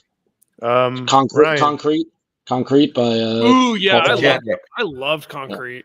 Concrete's great. I can't think of any names. You go Concrete. I was like Paul Chadwick. Yep. I never even read it. Hell of a draftsman. Josh, do 40. I'm way past 40. Justice S says I'd like Justice Smith. It was one of the either Will Smith's kid or that other actor who's not related. Justice S said, I'd like to hear you each recount a time in the show that you think is especially memorable to you alone. Obviously, we all love the big ones. Red Skull. What's something that just is just bullseye you? There's a letter missing there. For me, it was the time when Ron conflated the scene from My Blue Heaven where Steve Martin crumples up Rick Moranis' pants into another movie where the character aggressively crumples paper. Josh and Connor both had no memory of this moment since it did not happen in the movie being discussed, and you all moved on with the show. I, however, in a moment of mental quantum entanglement with Ron's mind, somehow knew that what he was thinking and desperately wanted him to figure it out. A few minutes later, after moving on to a new topic, Ron interjects, I was thinking about the scene from My Blue Heaven where my arm shot up in the air like an NFL ref signaling a touchdown. To this day, I really have no idea how I was able to make the mental leap to what Ron was thinking, nor do I really have any idea why that moment brought me so much joy and continues to today. Nothing we say is going to be better than that. Do any of you have a memory of this? No, I have a vague memory of vague memory. It was I mean, like it tracks. I'm like, yeah, that's definitely a thing that did or could have happened. Yeah, it tracks. I don't remember it at all. I love My Blue Heaven. I love the crumpling of the pants. I love that. That's one of my favorite. What are you doing? When you wear the pants, the jacket. He's crumpling the pants in response to that. Yeah. All right. Right. Yeah. I had one when I first read this email, and I can't think of what it was. I mean, it's come up a couple of times, so I'll just go ahead and say it. I was overserved in episode 800, thanks to my lovely wife who made me a moonshine-based cocktail. And there was a question late in the evening where we were asked what the most important or influential character in Star Wars was, and I just said, well, it's Luke. And Josh lost it and laughed a lot. And I'll admit that's not a moment I remember. Thanks to the cocktail that I'd had, but I'd gotten feedback since that like people went and listened to that and like listened to it on repeat because it was such a funny moment where Josh and I just were lost it. We're vibing with each other, and that's a funny, great moment for me. Is it terrible that I don't remember? No, I remember feelings. I remember. Every time we all laughed to the point of tears together was something I like. I'm thinking of specific things over the past however many years, like Connor and I, and that's because him and I have been doing it together for such a long time now. I think very much of the feeling of that, of the losing it and just every little thing sort of building. But I couldn't tell you what caused it because that's never the point. It's never that funny. Just now you said Luke, and I started laughing, and I don't know why. I don't know why it's funny. I don't remember that happening. But because it was so obvious, that's why we were trying to deep pull characters. We were like, no, it's Luke. It's the most important character of the story. Like, it is like what's funny is that like just now I don't remember it, but I find it inherently funny, right? Because I'm reacting as if. I have one word when just hearing this, the one word that popped into my mind, at least for me, is rusty auto parts. Right. Yeah. Yes. I will think of that randomly just throughout my day and just start laughing.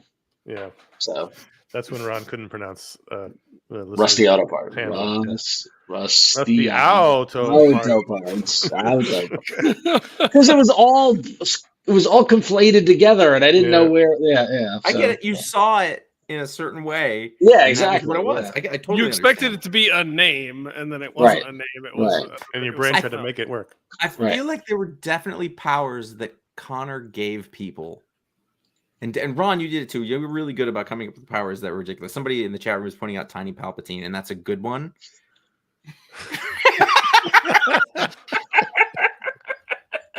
Was that mine? Did I come up with that? I'm pretty sure. It was Tiny Palpatine on his shoulder, or whatever it is. Yeah.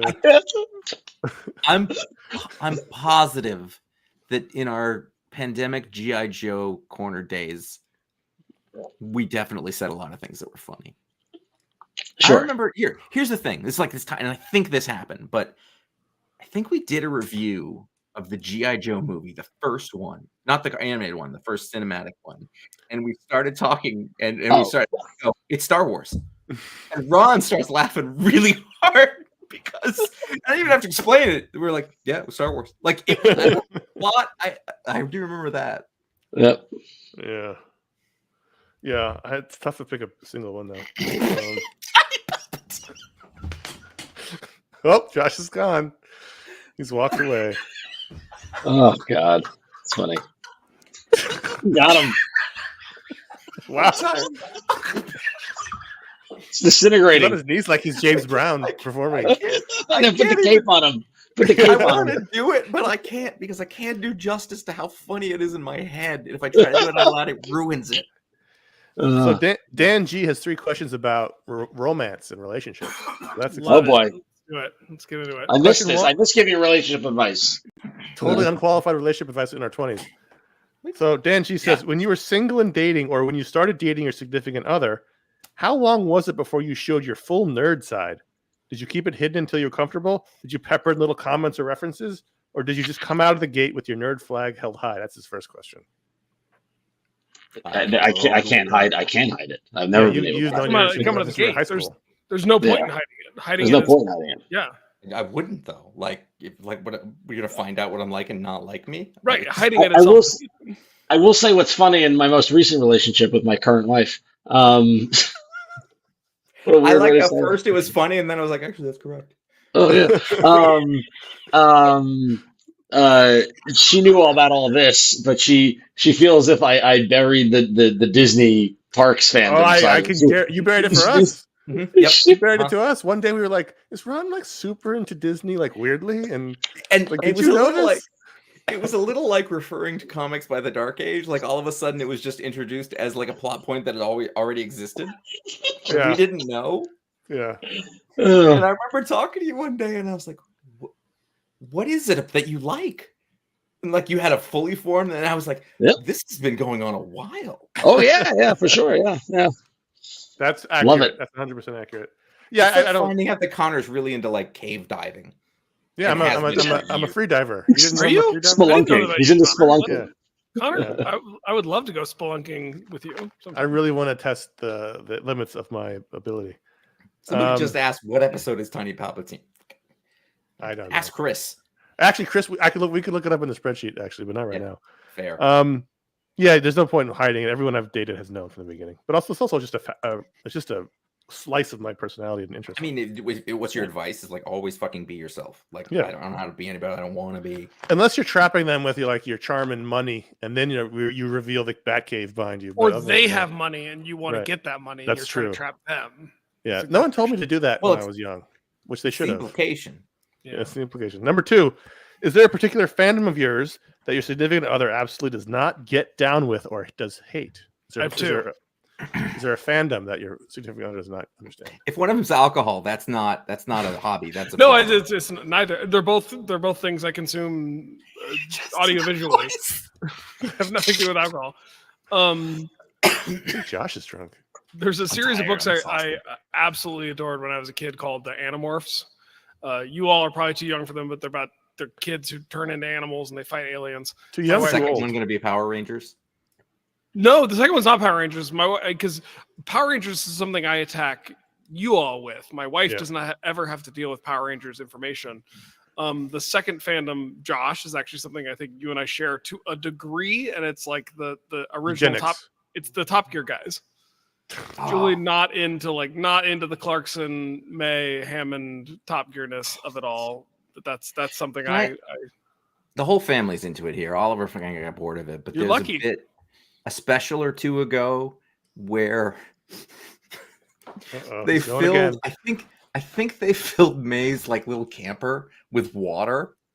And then he opened the door and he just goes like we watched it as a family over and over again. It was so good. That's 3 specials ago. That was their Scotland special with with 70s American saloon cars. Yes. Yeah. Ron, does your first wife get down with your Disney stuff?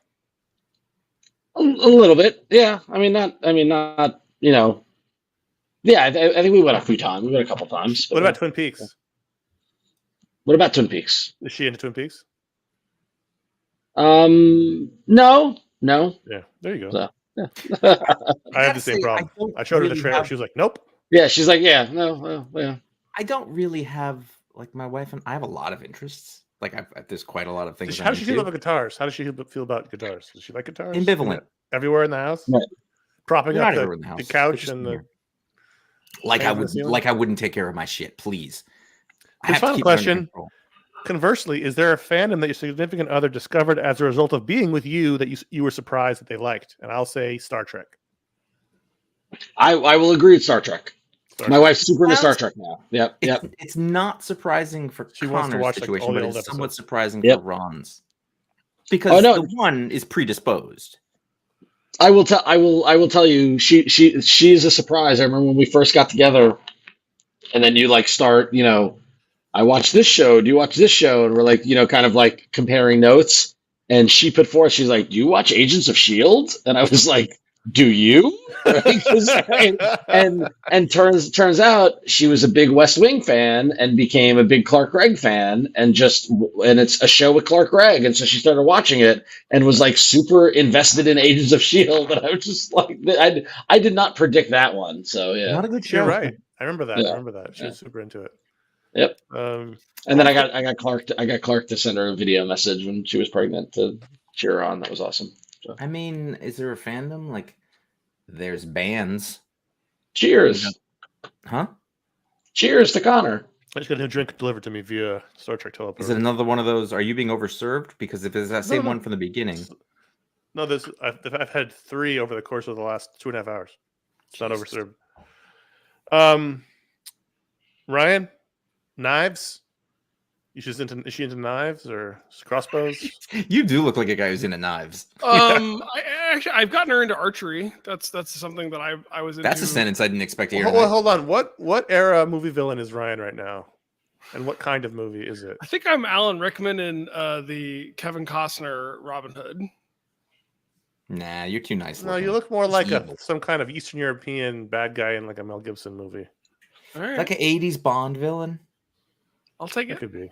The South African guy in Lethal Weapon 2? Yeah. Like he's like taking over South a small Africa. African country. Yeah. And like you're he's one of the top mercenary to the weapons. regular guy, because the regular guy's like old and in 3-piece suit.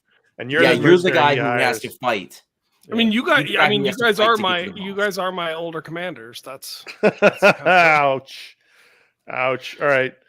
Calm A from Cork, Ireland, our Irish brother says, "Now, despite your 18 years of iFanboying, I am that person that appreciates you explaining the concept of the show at the beginning, because I only started listening to you from episode 892. So like 3 weeks ago. 8 weeks ago. 2 months he's been listening. The main reason for this is because somewhere around 2012 or 2013, I was very casually into comics for about a year and then dropped off entirely. However, in the last 3 months or so, I got the itch. It's always the itch. And I've dived in fully. I'm reading the classics that always pop up at the top comics to read lists. But I'm also giving certain writers and artists a go. I'm figuring out what I like best. Brubaker and Phillips, Tinney and the Fourth, Zdarsky, or just a few I've been enjoying. Overall, I must say that I found myself gravitating more towards image-published comics. Got me thinking, as someone that's basically new to all this, I'm clueless as to when it comes to differences between the publishers. So would you explain the differences to me, please? For those living under a rock, no, Marvel and DC are superhero publishers, but what makes them different from each other? How would you differentiate Image from Boom? Are IDW and Dark Horse considered mainly licensing publishers?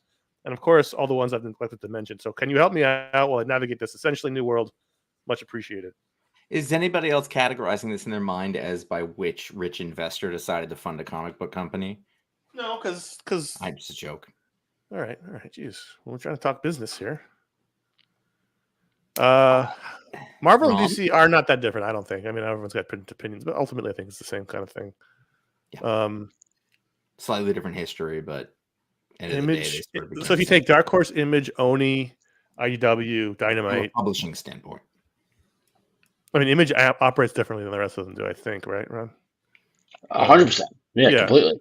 So they're like 100% creator.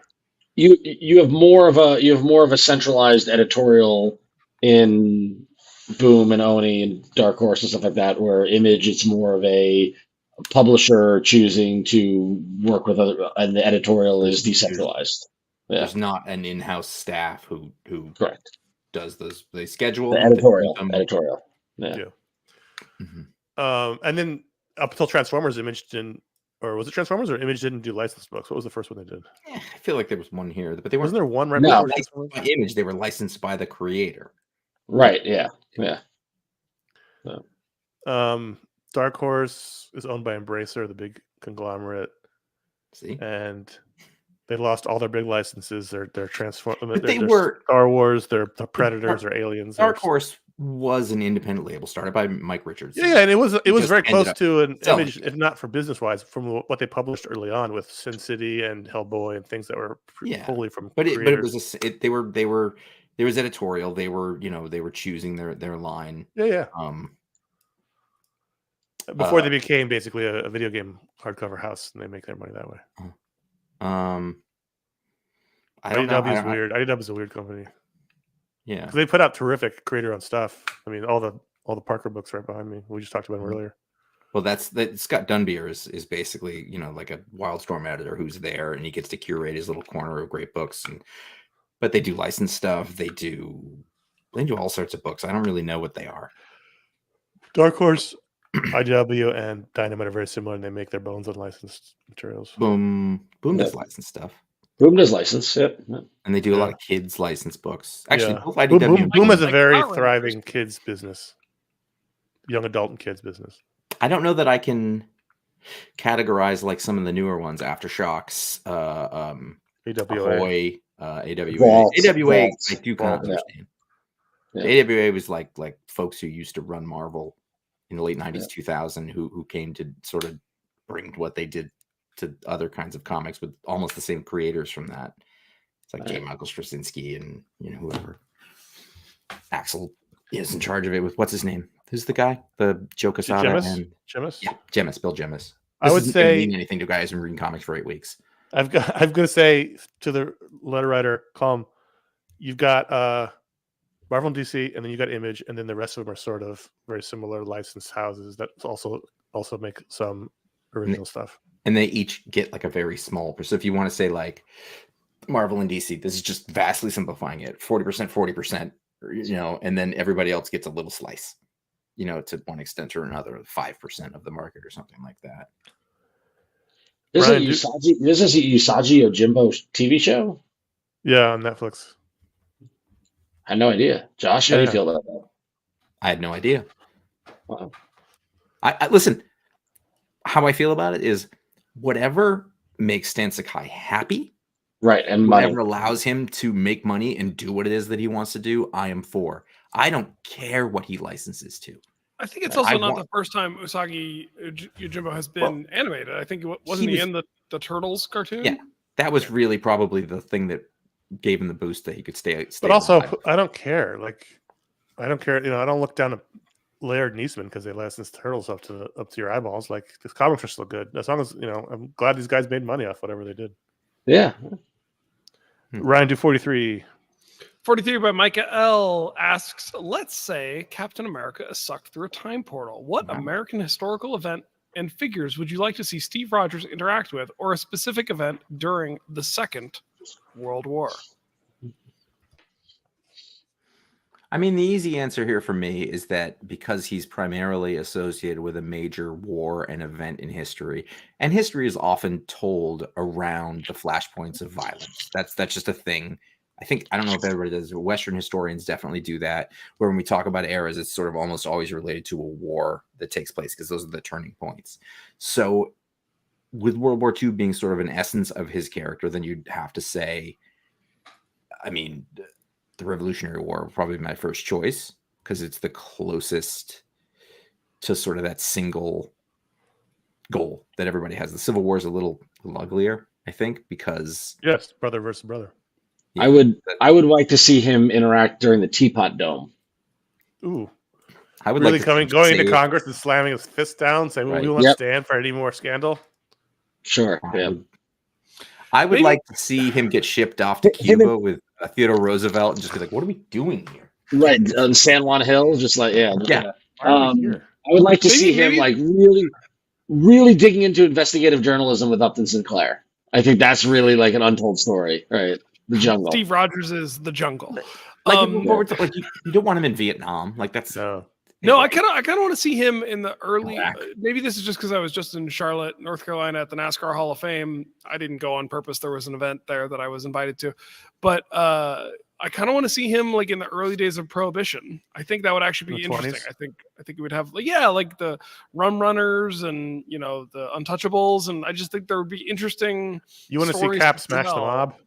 Yeah, Would the he, mob's though? one thing, but like again at the beginning of that, like the first part of Prohibition seems vaguely unjust, and so whenever there's like a thing where you're having him go up against people who didn't necessarily have it coming, I think that's really difficult. I also think there's Well, like the there could mob be had a- it coming. There could be They an did, interesting. but that's later. There could be an interesting like Grapes of Wrath, Dust Bowl, people moving west. Like You want that. Cap beating up Okies as they come across the state line? Well, if they were Sooners, Stay out of and they were- California, Okie.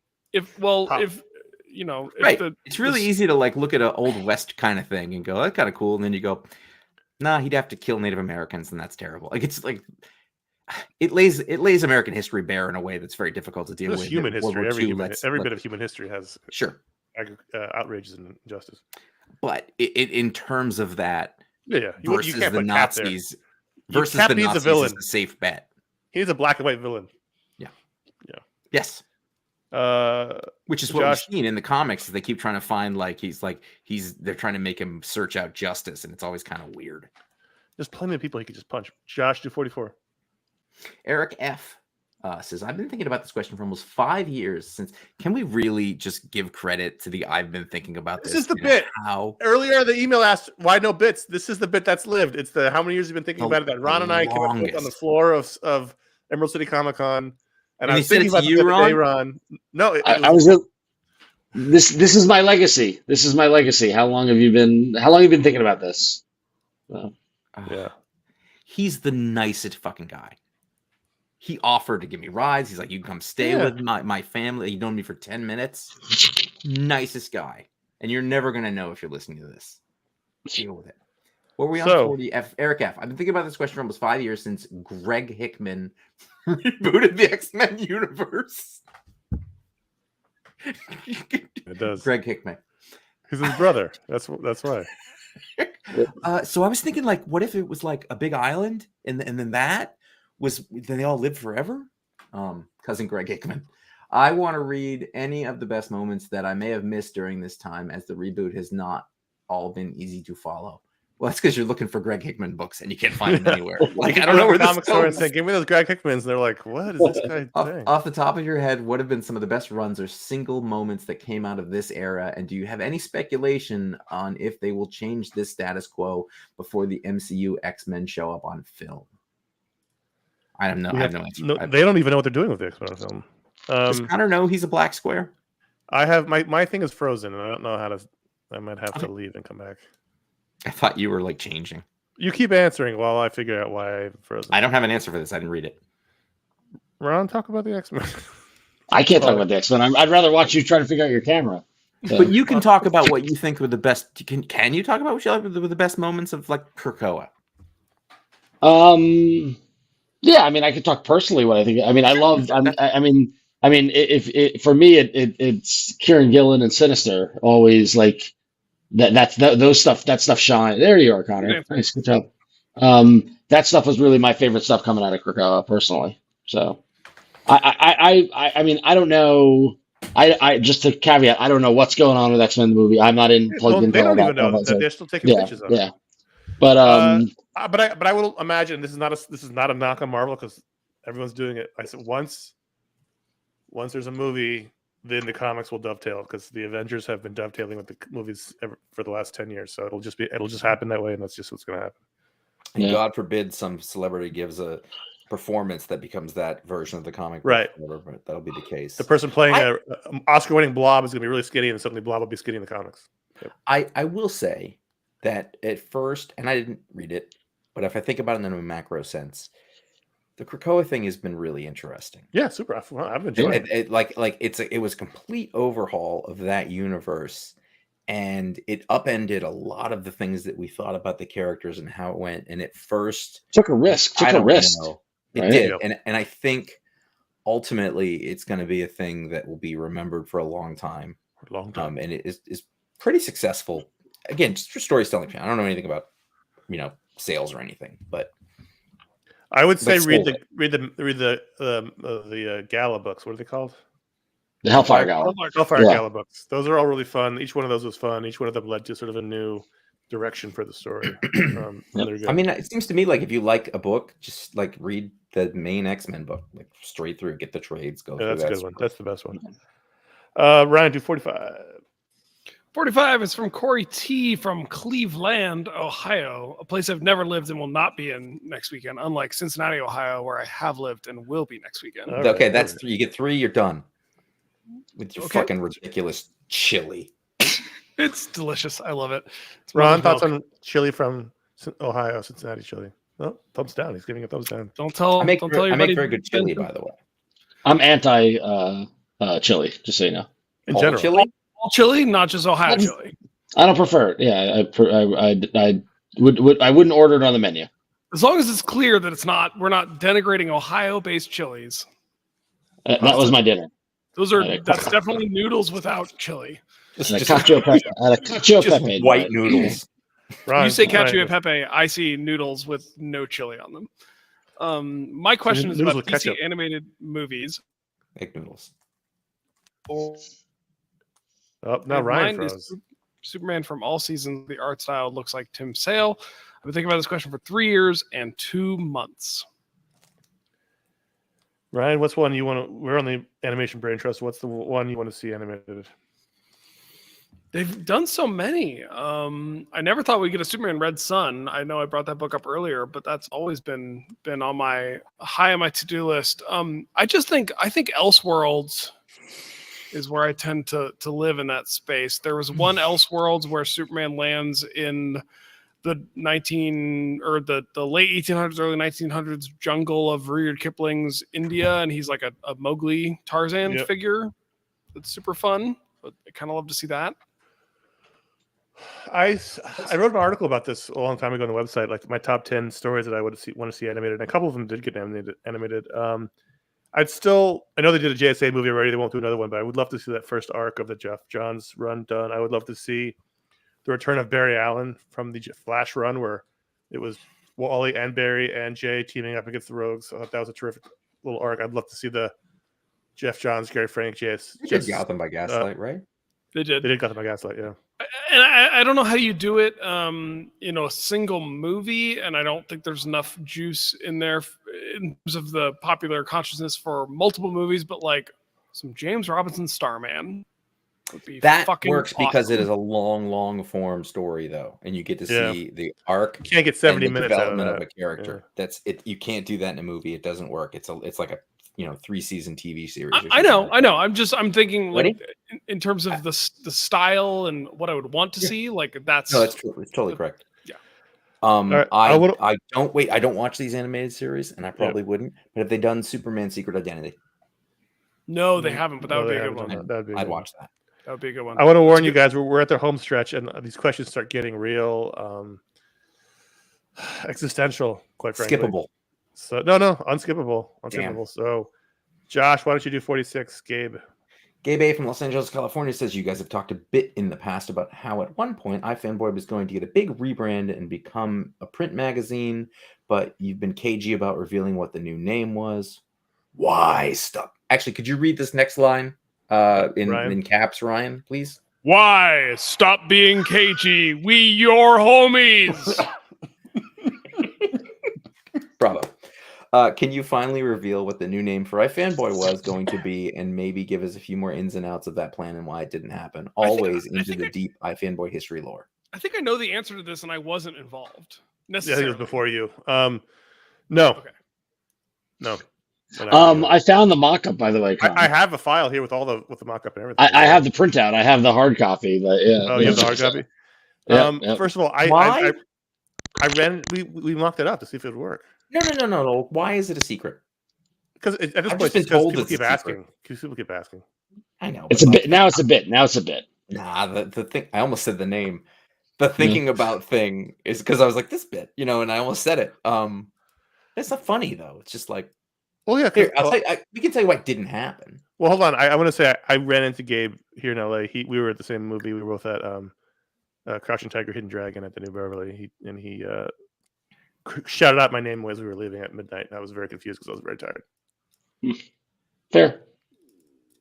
Josh, No one holds that against you. So No, we were basically trying to think of how we could move forward, and we said, well, let's do a print magazine. We had talked to Image Comics, and we theoretically had a green light on that, and so we had planned it. And the idea was we were going to, be a modern, better Wizard.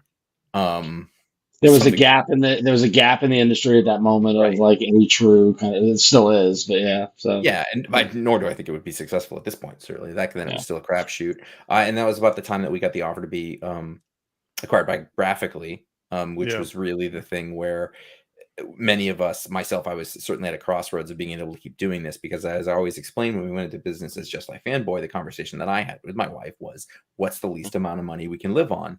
And we did that for a good number of years. And eventually we had to move out of New York City because it was very difficult. So some of these questions are going to trot along similar territory, but yeah.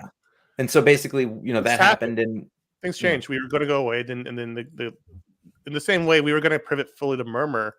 And then the podcast happened, things happen, change, and you pivot your business, and that's how it goes. One day we'll reveal the mock-ups and everything. We have them. I have them right here in the folder.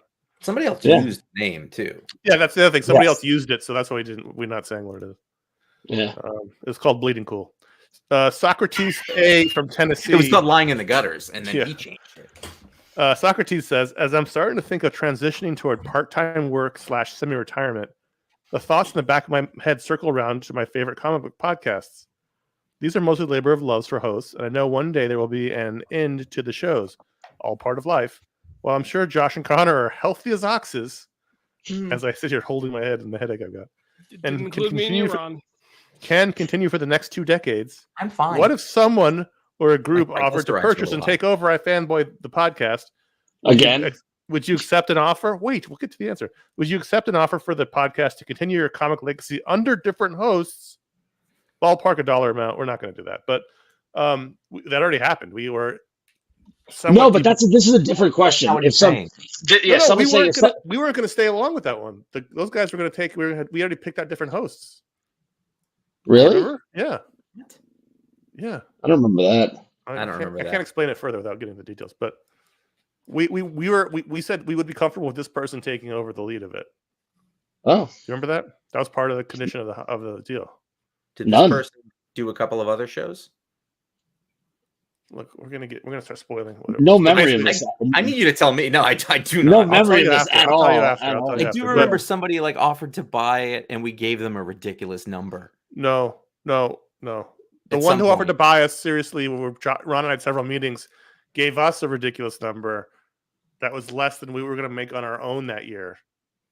And we were like, why would we do this? We're going to make more than this. I'm remembering that too, but I don't remember them wanting to take it over and do the show under our name. Yeah. They wanted our brand and our audience, and we were just going to walk away. Just for a second, you froze and you looked totally normal, but you had no mouth. It was just skin there, and it was horrifying, and I never want to see you again. But yeah, that's what we've already had that offer happen, and we entertained it. We'll entertain any offer.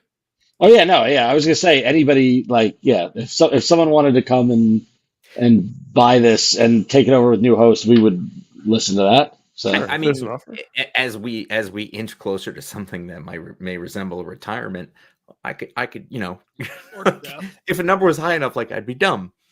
That's fine. I need to take care of my family. It's happened. It's definitely happened. But I will say that number would make no financial sense with the reality. No. Would the podcast number remain the same, or would it be the legacy number? Good question. I mean, in a would we put that in the contract? Society, they would go for both. Yeah. Put in the contract, you must keep the legacy numbering, or at least mention both. Yep. Josh, do 48. Edward G. My first comic book was The Avengers number 58. Even Androids Can Cry in 1968. And the mythologies of the big two and other publishers stays fascinating and fun, if dumb at times. Now you go. Why do you still read comic books? I have a very I read it. I don't go first. I have a very simple answer to this one. Mm-hmm. Okay. there are books that come out every week. Not all the books, but like not my entire stack, but like there's at least a quarter, 25% of my stack that I'm really excited to see what happens next. And like I Plus, still believe he's stuck down in a well, and so they're easy to throw down there. They just throw them down and use them for fire. Use them for kindling. they keep me warm, both so mentally and physically. No, it's okay. Thermal warmth is provided. Such No, a good He joke. tucks them into his Like, pants and a shirt. no, I still for both warmth and protection against the varmint bites. I'm so sorry. I won't say a word. You put enough of them in there. He's bulletproof from all the I'm fusion. good. I'm good. Yeah, Connor's right. I'm bulletproof. I still believe in the medium and love it and get excited every single week when new books come out. Not every book, but enough books to make it The worthwhile. potential of those. Believe me. Actually, when you lean into the mic, it doesn't work. Believe me. Yeah, because you're allowing the echo to happen between your mouth and the mic. Yep. Thank you. I think my answer is going to be a combination of sort of Ryan's and Josh's, and my answer is. What answer did Josh give? Josh didn't. Well, he hasn't. shit I know what he's answer. going to say though, because I've been doing this a long time. Yeah, but I want to slam him for being I- a jerk in my answer. I still love the characters, and I care about what happens to them, and I want to know what happens next with them. I still love the format and the medium, and I love talking about it and analyzing it and seeing what works and what doesn't work. And I love discovering someone new. I love stumbling upon a Greg Smallwood who really, makes things super exciting again. All that's true, but at the end of the day, I still want to know what's going to happen next week with Superman, as I've been doing since I was a kid, and that's why that's ultimately why I'm still reading comics. Josh, you know what I'm going to say. I like the art form. Yep. I like the way that it works.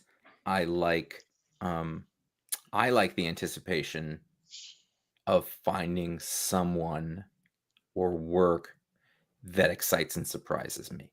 I think about if you're like really into food, like you're looking for that perfect bite, and it's ephemeral, and it comes in.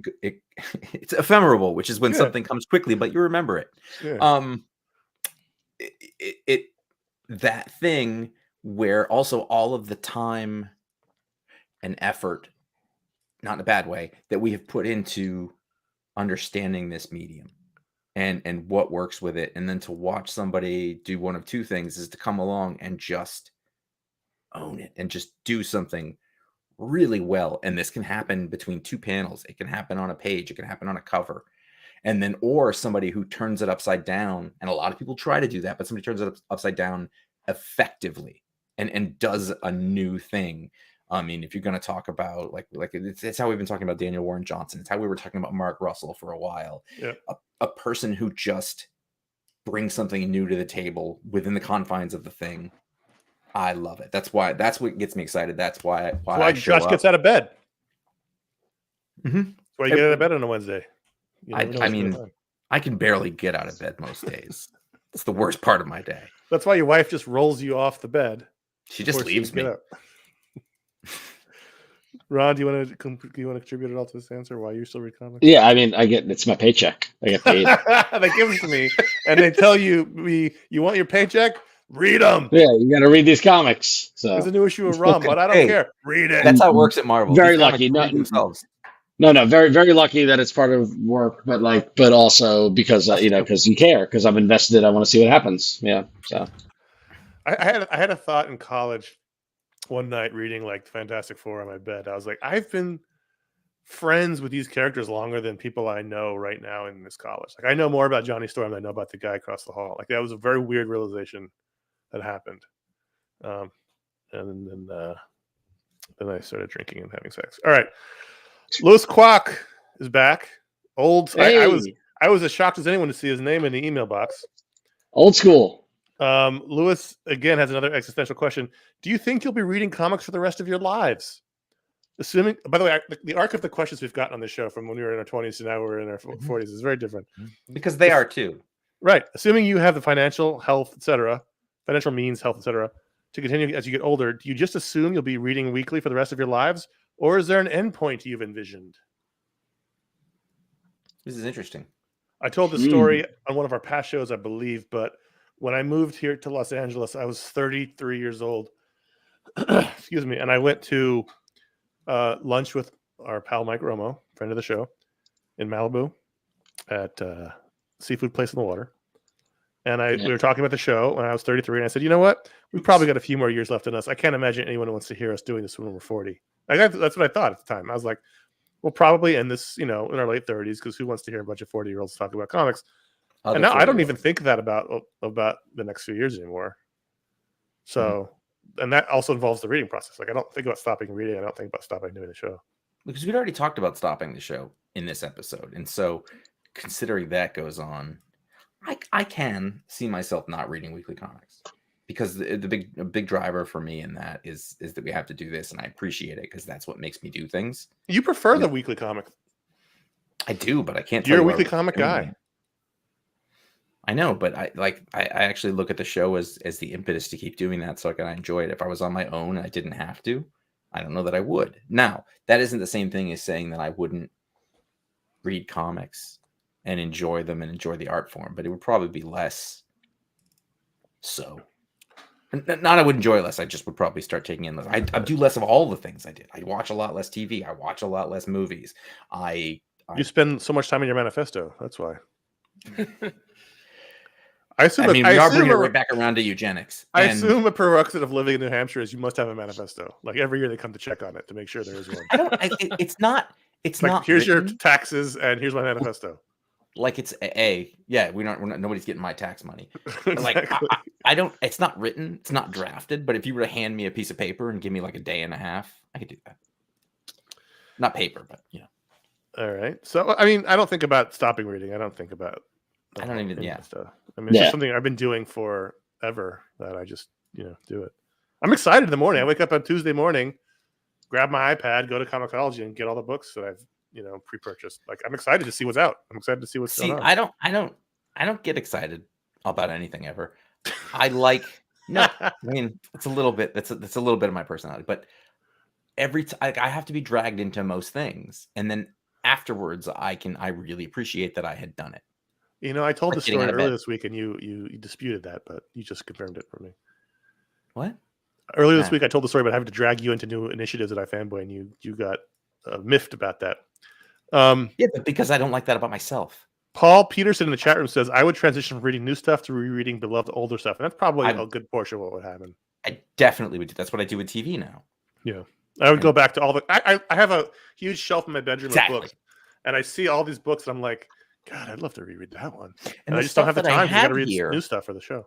And the stuff that I have here, it's all masterpieces. Yeah. It's all very good. And so you can study that in the olden times, people read Shakespeare over and over again. They, you study the classics and stuff like that. I think there's value in that. Final question. Josh, why don't you read it? The final question. Brian R, number 50, Brian R. Do you have designs on episode 1000? Jesus Christ. It's like Connor on Monday. What we got to do the next show.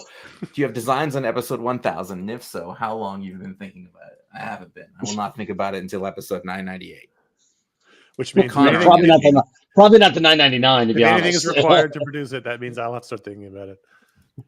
I actually have idly thought about it. I've got several ideas, but it's so far off. Connor's got a plan already. He's got a spreadsheet. It's in progress. I was hanging out with Mike Romo, and he asked me a similar question when I told him 900 was coming up, and oddly enough, he said 987. We were like, why? And he's like, what about that one? He had an idea for 1000 that I hadn't thought of that I'll run by you guys later. But I've had idle thoughts about who should we have guests on? Should we have old hosts on? Should we have people on from the past? Right. It's a pretty big number. Is it fair? Is this the right point in the show in 900 to reveal to everybody that AI has just been doing the show for the past 2 years? Or? Yeah. We fed our voices into a large language model, and we just tell them what to say. Yeah. Josh didn't like this book so much. Connor did. And, honestly, and this is actually a real answer, is that part of me of the show, and I like this about other things I watch, is I like the routine of the thing that's normal. I hate special episodes. I hate when a bunch of guests come on to something that I want. I want a regular episode every time. That's the thing. And then this is a little different, but it's it's still us talking about the thing. It's not like other people have I'm come not in. saying we have Charles Nelson Riley come on. I'm saying like, you know. No, I just mean like, to me, a testament to doing the show forever is that we just keep doing the show. Although I pre-booked Charles Improve it Nelson Riley incrementally. for 1,000, just so you guys know. I'm letting you Nice. know. I actually have thought about what the last few episodes would look like. Oh wow, you thought about the finale? Yeah. You know, like a showrunner Wow. will say, I know how the show's going to end. I've actually thought about Yeah. that. Yeah.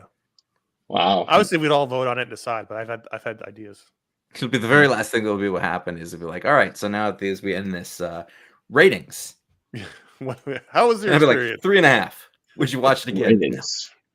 Not It's sticking going to be when one of us dies on air. All right. Well, that was the final question, guys. If Unless you I wanna go died back and on grab air, more. if I died on air, do you air that? And Oh, and absolutely. also, production wise, how do you wrap that up? Do you bring up the music? There would be so many ads on that show because it would get out. People would flock to it. But Ron and I would monetize the fuck out of that episode. Yeah, exactly. Lindsay better get her part. I mean, Of course, I she gets a mean, third. Connor, it would be what he wanted. Absolutely. By the way- Josh really Yeah. wanted us to hear By about the way- Harry's right now. She gets a third. Yeah. I'm dead, and you're like, you don't get any extra. You No, get you get a extra. third. It's, You get- it's in the contract. We own Listen, I a third got of the bills. company. I got bills to pay, Josh. I also have, money issues. It's pretty good. How would we end it? I don't know. Maybe we'd probably end it on like something ERS, like maybe Ryan's the like, sound "Do I of the get anything?" ambulance driving away, or No, you ended on "Don't Stop Believing," right? Don't Yeah, stop. right. Yeah, just go to black. No, that's Paul in the chat got dark fast. This really did. you should hang out. I with us more. don't see it as darkness. I see it as an opportunity. Right, Ryan's just waiting for this to happen. He's going to take it Yeah, over. yeah. I'll be dead, so I don't give a fuck. I'm counting the days. Like, come on. Are you counting the days till Josh dies or till I die, or both? Whoever. Oh, I mean, We know I Ron's can't- your favorite. We know Ron's your favorite. You're always I can't talking about him. I can't imagine a scenario where you both don't go out together. So, I We think both know, go down. It would be at a barbecue place, and we'd have one more rib each, and it would be the last rib we ever had. don't stop. What are the chances that we both choke on a rib bone? No, one of us would have a I heart mean- attack while the other chokes. I mean, I like that. Josh, if you Lady in the Tramp it with Connor, where you're both like going. we have a rib between us, and we go, and then Like we're sitting at the table, right? And I lean over and go, all right, this is gonna sound weird, but there's a thing I've always wanted to do, and I ordered these beef ribs for a reason. And I just listen. It's not a sex thing. Beef ribs. Wow. We have to beef be ribs. big enough. It has to be Both big ribs enough. are small. We're You know, just spare kissing ribs. it. Pork ribs. spare ribs are Gotta- just like, yeah. It's got to be a beef rib, and I'm like, all right, listen. I promise this isn't a sex thing. Ron, you've heard Josh. It takes a lot of rib to clog that. Takes a lot of rib. Yep. I got a lot of air, but the hole's not necessarily that big. All right. This was fun. Air Thanks hole. everyone who wrote in. Sorry if your email got skipped. We had to for time. But And you all also, wrote you're welcome. you also wrote it to contact at iFanboy.com. We do appreciate everyone who wrote in. I know you don't. We do feel bad that we couldn't do everyone, but we are not as young as we used to be. I need to get up early. So I'm gonna let's take several of those several of those comments out of context are funny. I just want to put this one. Hole's last. not Oh, big. that was the last one. Now we're done. Everybody. Okay. So let's end the show as we normally do. You can go back behind this feed and find some of our other shows. Go back to the feed and find Josh talk to Rick Remender on his Talksplode show. You can go back and find Josh and Ron and I talking about HBO and Media Splode show. We did all things HBO and a little bit turned into a whole HBO episode. It was really fun. We talked about Winning Time and the future state of HBO, where it's come, the best shows of all time on HBO. It's a good HBO show. Also out now on the feed behind this show is the Booksplode. We talked about the Death of Superman 30th Anniversary Edition. We went back to the early heyday 90s and talked about the biggest event in comics and had a good time doing it. Later this month of October, Josh has a Talksplode. The guest is booked, right? You said it was It's booked. agreed. It's not Ish. booked. I don't have a Oh, it's time. not Ish. time booked. It's just it's agreed upon. it- There's a huge comic convention going on right now. I thought it was and agreed don't to know if consider. No, is it let's do it but we're going to talk about All that. right. I don't know if you know these conventions are pretty disruptive to the life of the creators, so Okay. All right. It's the first time hearing of it.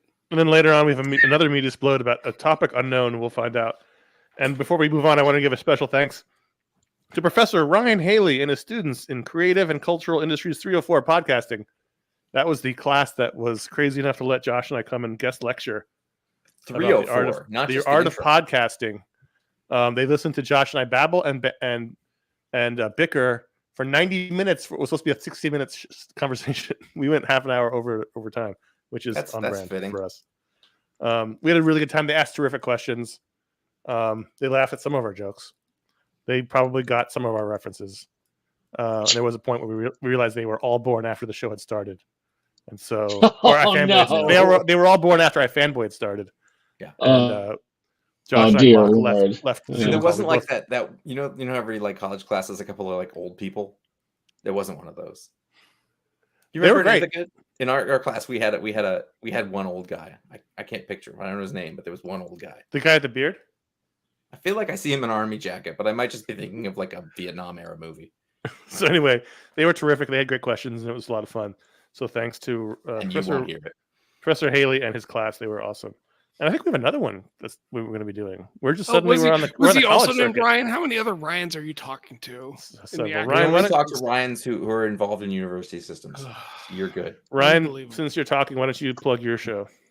I do a show called Side Note. We recorded a really great episode recently that won't be out by the time this episode comes out, but it's about some work I did in Panama. If you want to hear about my time in Panama digging up crocodile fossils, that's Did your coming time down in the Panama pike. include G. Gordon Liddy in any way?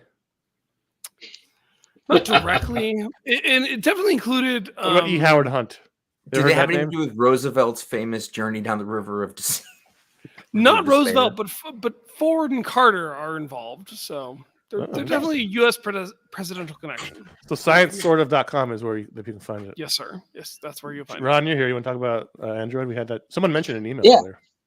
Yeah, sure. Yeah, head over to androidfaithful.com where you check out my new podcast with my co-hosts Huinto Dao and Michelle Rahman, and we're talking about the wonderful world of Android phones and mobile tech and good fun stuff there. So You guys use this studio, don't you? we use StreamYard. Yes, indeed. Yeah. Because I was Yeah. looking, when I was adding the doorbell, I was like, "What's this Android theme?" And I clicked on it, and I was like, "Oh, I guess they use this studio too." It was just Nice. funny. It was like finding out someone else is using 6A and I think I used it to test it because I'm using Tom's thing for the show. Oh, so, right, yeah. right. Okay. So I can delete that one from that. Okay. Yeah, you can. Yeah. So thanks, Ron and Ryan. We'll get to you in a second. Again, you can find our library of over 1,300 shows and counting over at iFanboy.com and wherever podcasts are sold. Follow us at iFanboy Comics on Instagram to find out what the pick of the week is before the show comes out. And sometimes the best week of panels, probably not this week because my head is killing me. Individually, we are CS Kilpatrick on Instagram, J. Flanagan on Instagram, Ryan Haupt on Instagram, and Ron XO on Instagram. And everything. Are you Ron XO on everything with all the new ones? Were you able to get Blue Sky. I think on Mastodon. real TikTok, Ron XO anywhere? On TikTok, I'm like the Ron XO. That's the only one. So, but You I'm do on dances Mast. on TikTok? I'm on Mastodon and Blue Have you ever Sky. posted And... anything? What are on you TikTok? doing on TikTok? Are you talking to the people about QAnon? No, I need to look at what we're posting. I need to look at what we're doing. You're not posting your own explainer videos. I know. I'm not. No, I'm not. You should doing become like a whole Long Island hardcore guy on there and be just like No. talk about the past. Hey and, guys, you I'm know. here to talk about the best places you can find Snapple in Long Island. Let's go check it out. I think that would be great. Nope. I would watch that. All right. It'd be great is that every time it's just the same store. And you're like, Yes, they it's got the some same back deli. in, temperature's cold. You got a this is new no different than shipment the in. other store you went to. Yeah, but we're in Wantagh. He's like, Josh, there. it's your time. You have a Josh. line. You have a Your line, time on the Josh. script. It's your Josh, time on the you're script, up. Josh. You're blowing it. I'm 18 not. I years, was you're doing a blowing it. bit. I'm entertaining. It's the That's last what I line. do. We all have to go. We're all Yeah. done. Fine. Subscribe to youtube.com/iFanboy, where you'll find all of our old video shows. We'll post this show every week. Please consider writing us a review or leaving a star rating on Apple Podcasts, Spotify, or wherever you get your podcasts. There you go. Straight up read. I added nothing to it. We didn't say do that. We just said read it. iFanboy.com. Thanks to Ryan. Wait, Ron, And real the- quick. Who's the most influential character from Star Wars? The most influential character, like influences important. other characters. Most important character in the story. I think Josh did edibles. He might have. I mean, it's got to be Luke. It's Luke's story. It's Luke's story, right? That's correct. That's the correct answer. That's the correct answer. That's the correct Yeah, answer. it's not. What's It's not the wrong answer? Anybody else? Anything- Anyone No, else? no, that was the perfect Yeah. answer, Ron. Say nothing Yeah. more. Exactly. You passed the test. Okay, good. I hope I passed the audition. So thanks, Ryan. Thanks, Ron, for his unexpected drop in like a sitcom neighbor. And thanks to everyone who's listened over 18 years. Thank you for joining us this 900 or 1300 episode journey. We do appreciate every single one of you. We would not be here without you, and we appreciate you deciding we are entertaining enough to add to your weekly back home list of things to enjoy.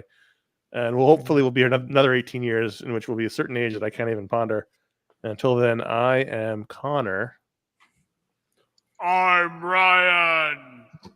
I'm Ron. You just say he's Josh in that voice one more time. He's Josh. It's so much better when you're far away from the microphone. Mm-hmm. See you, everybody. Thanks. Stay safe out there. All right, we're done. All right. Bravo. My hope now is that the freezing didn't fuck up the recording, but if so, I'll just take it off of YouTube. No, it should. Yeah, it should still get the audio is still working. The audio was working. Yeah. Yeah. Thanks, And you're using the local recordings, and there's also a backup recording like StreamYard's got you covered, so you're good. So okay, great. Thanks everyone hanging out. It's up there. We can get that audio. Yeah. We retained about 2/3 of the people who started. That's a pretty good number.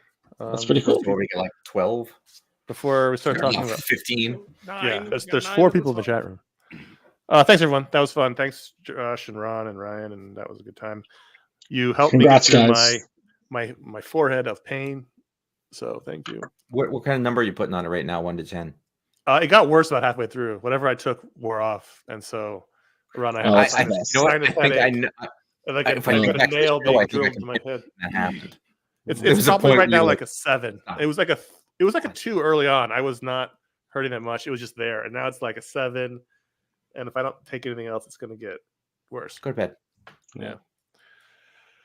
Thanks, everybody. We'll see you later. I'm going to end the stream now. We'll talk to you soon. We'll be at the next hangout for the patrons in a few weeks. Bye-bye. Night night.